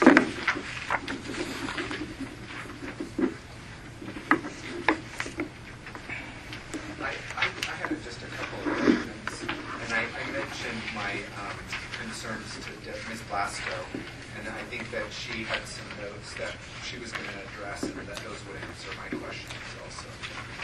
And more specifically, I just thought maybe exams were down, like maybe we're not testing as many folks as we have in the past? Is that an accurate That could assessment? be, though the budget was based purely on an average from the prior year, so it may be that they are down a little bit there. The staff seems to think there's a slight Yeah, down. a slight.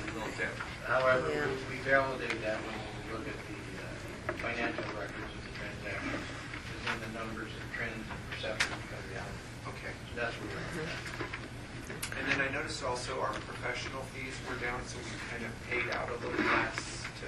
Well, we budgeted some money in there last year for the website redesign, and Nadine worked on that and would do it, but we've never been billed anything. Yeah, so we've never, yeah. So who knew that they wouldn't charge for their services? Just a little quick, next time, I'll back a slight adjustment to the budget for changes in the percentages of benefits and things like that, plus a minor error we made in our system of design. So we constantly recheck everything as we go along. And so once in a while, we find some minor things cause a difficulty, so we modify that.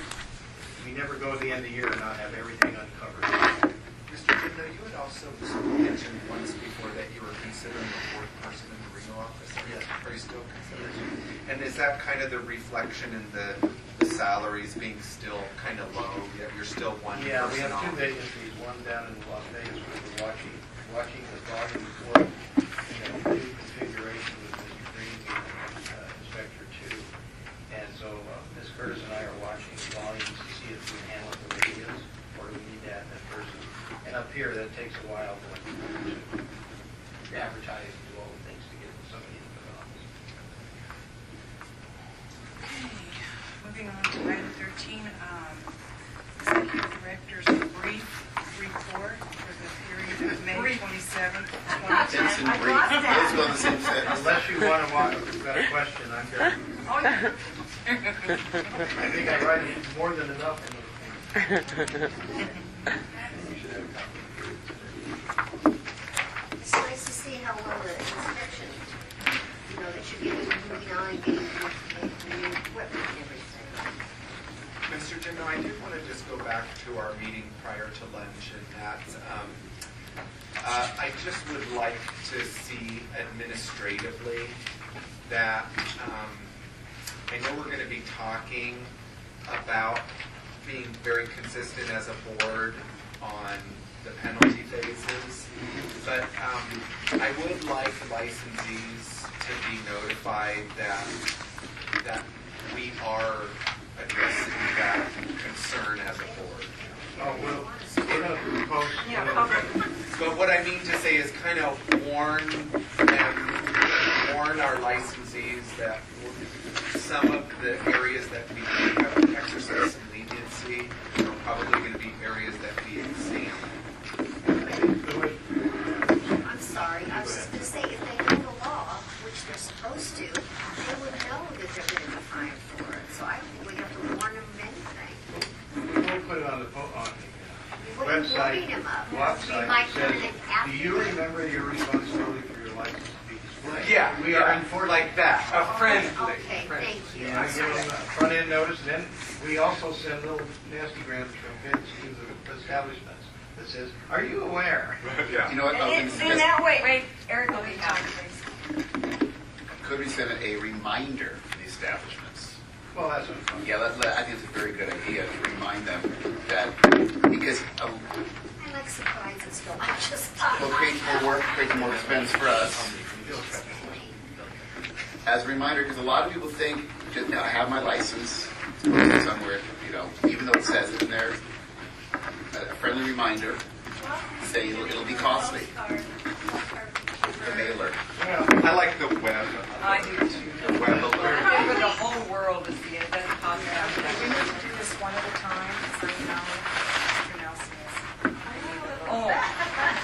He has 2 ears. Okay, I did want to make a comment on something that was in the report, and that's with Ms. Fitzgerald. She's tasked with preparing a school presentation The presentation is focused on what role the Board of Cosmetology serves in protecting their customers, ensuring infection control, and the licensee's responsibility to know the Nevada laws and regulations relating to the professions. And this is to students that are soon, they're going to be soon graduated. And I think that's an absolutely awesome thing. Thank you. There are two things we do as one of the office schools, a front-end orientation. It talks about the role of the Board of Cosmetology and that state involved. And then at the end, we offer this is what you got to know about before you go out into the real world with your license. So this is our role, this is what we do, this is what you'll see, and this is your responsibility. Okay, I'm going to move on to item 14, testing reports. Testing activity report for May and June 2010. Discussion.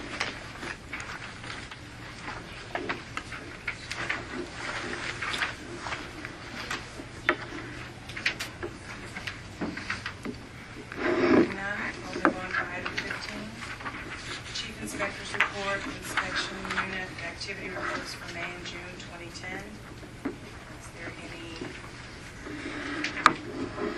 any discussion? Everything looks good? I just have a question on this. Letitia, is she the gal that we took her license away on 7/9, practicing without a license?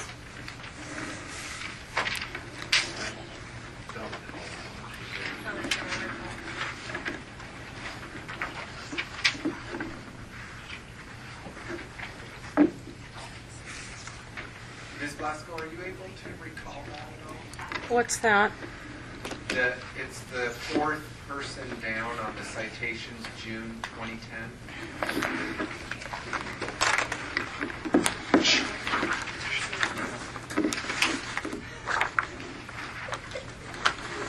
You realize why I did that? You cannot. You can't just, the name, yeah. It's very clear. It's that It's case case number. number. Okay. Did you recall that? Let me see if it's on my AP That list. really does sound quite familiar. Yeah, well, One of the last. I don't know that, Yeah, yeah,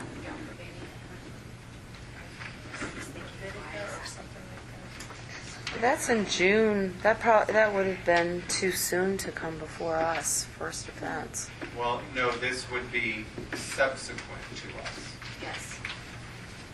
What do you mean They're subsequent? thinking it's one of the surrenders that was done in Las Vegas, but No, I don't think it was. no, because I No. tracked the complaints, I remember. And this was just issued in June, Right. so, She was still practicing. without- yeah, Does yeah. that help you? And we're in August, so. Okay, moving on to item 16, comments for the general public. One at a time. Okay, item number 17, Appraisal of Executive Director, consideration of possible approval regarding grade step classification of Executive Director. As you are aware, each of the board members was given a survey to identify the level of performance by the Executive Director. I have since put together a compilation of your comments with an overall analysis of the survey. I am pleased to report that the compilation is very positive and warrants a salary adjustment appropriate with that performance. I'm asking that the board approve placing the executive director's annual compensation at grade 46, step 10, effective July 1st, 2010. I will entertain a motion. I'll make a motion to accept the executive director's performance evaluation and the recommendations for a salary increase. We all second it. Okay, motion made by member Leader, seconded by member Seziker. Any discussion?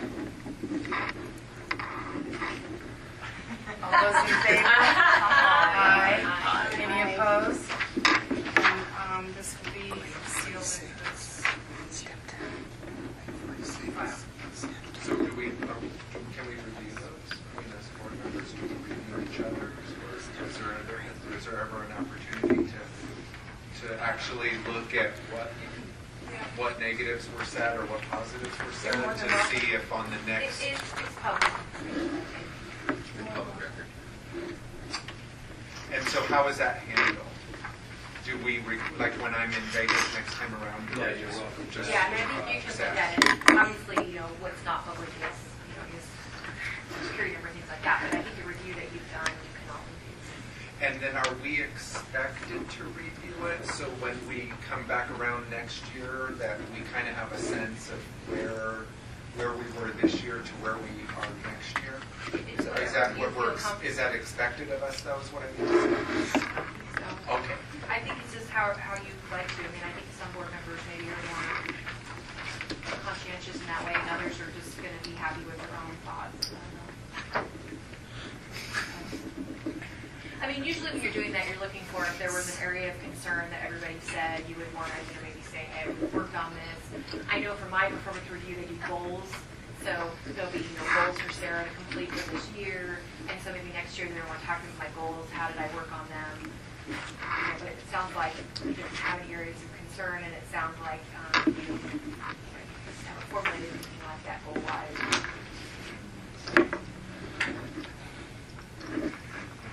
I don't.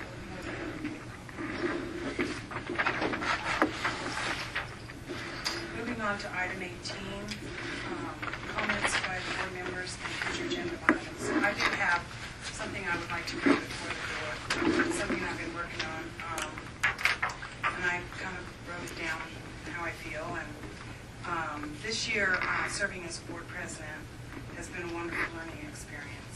And during the process of my weekly visits to the office, I've been exposed to the inner workings of the agency, along with what some of the board members' concerns and complaints are.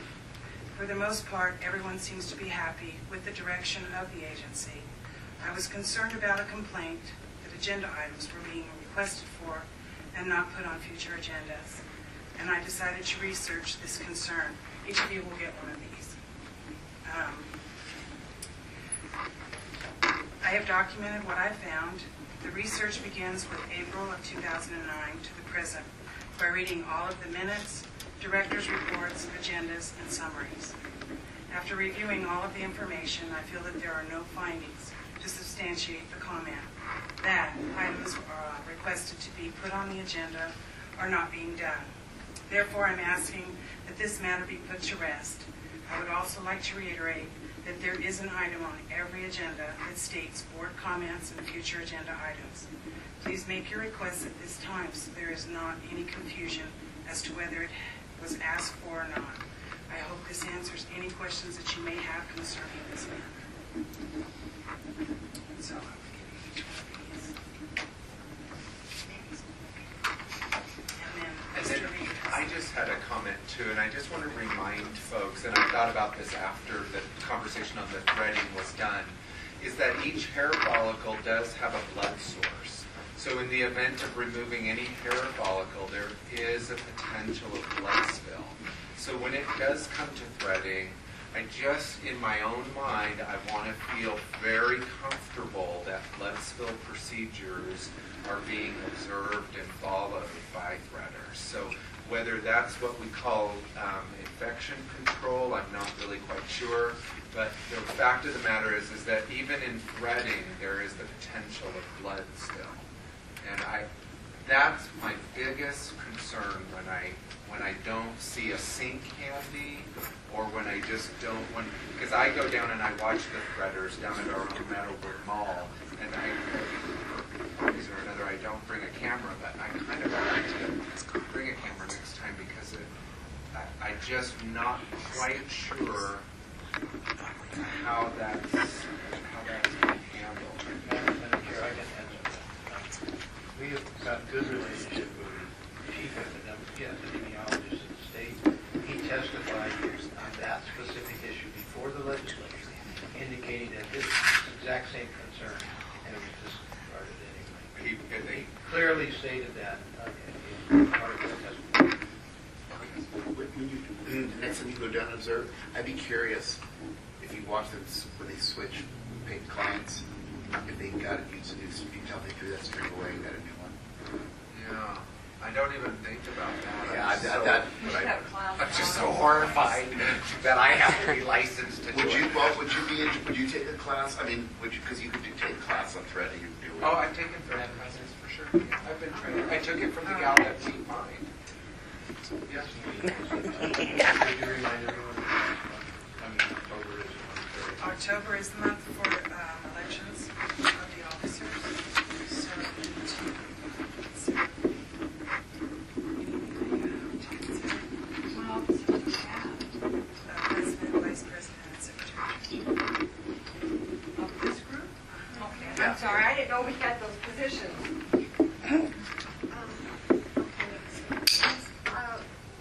I would like to know, is our state badge, when we go, is that something we're required to have? Identification through the state? No, there's no legal requirement to have it. There's no, okay, so But they like you don't to- have to do it. No, but it's nice if you have one in case somebody asks you. You can go into one of the state buildings and you're asked, what are you doing here? Do you So it have would a be board used member? as identification in a state situation? Yeah, it doesn't go on airplanes, it doesn't work for airplanes. Okay, thank you.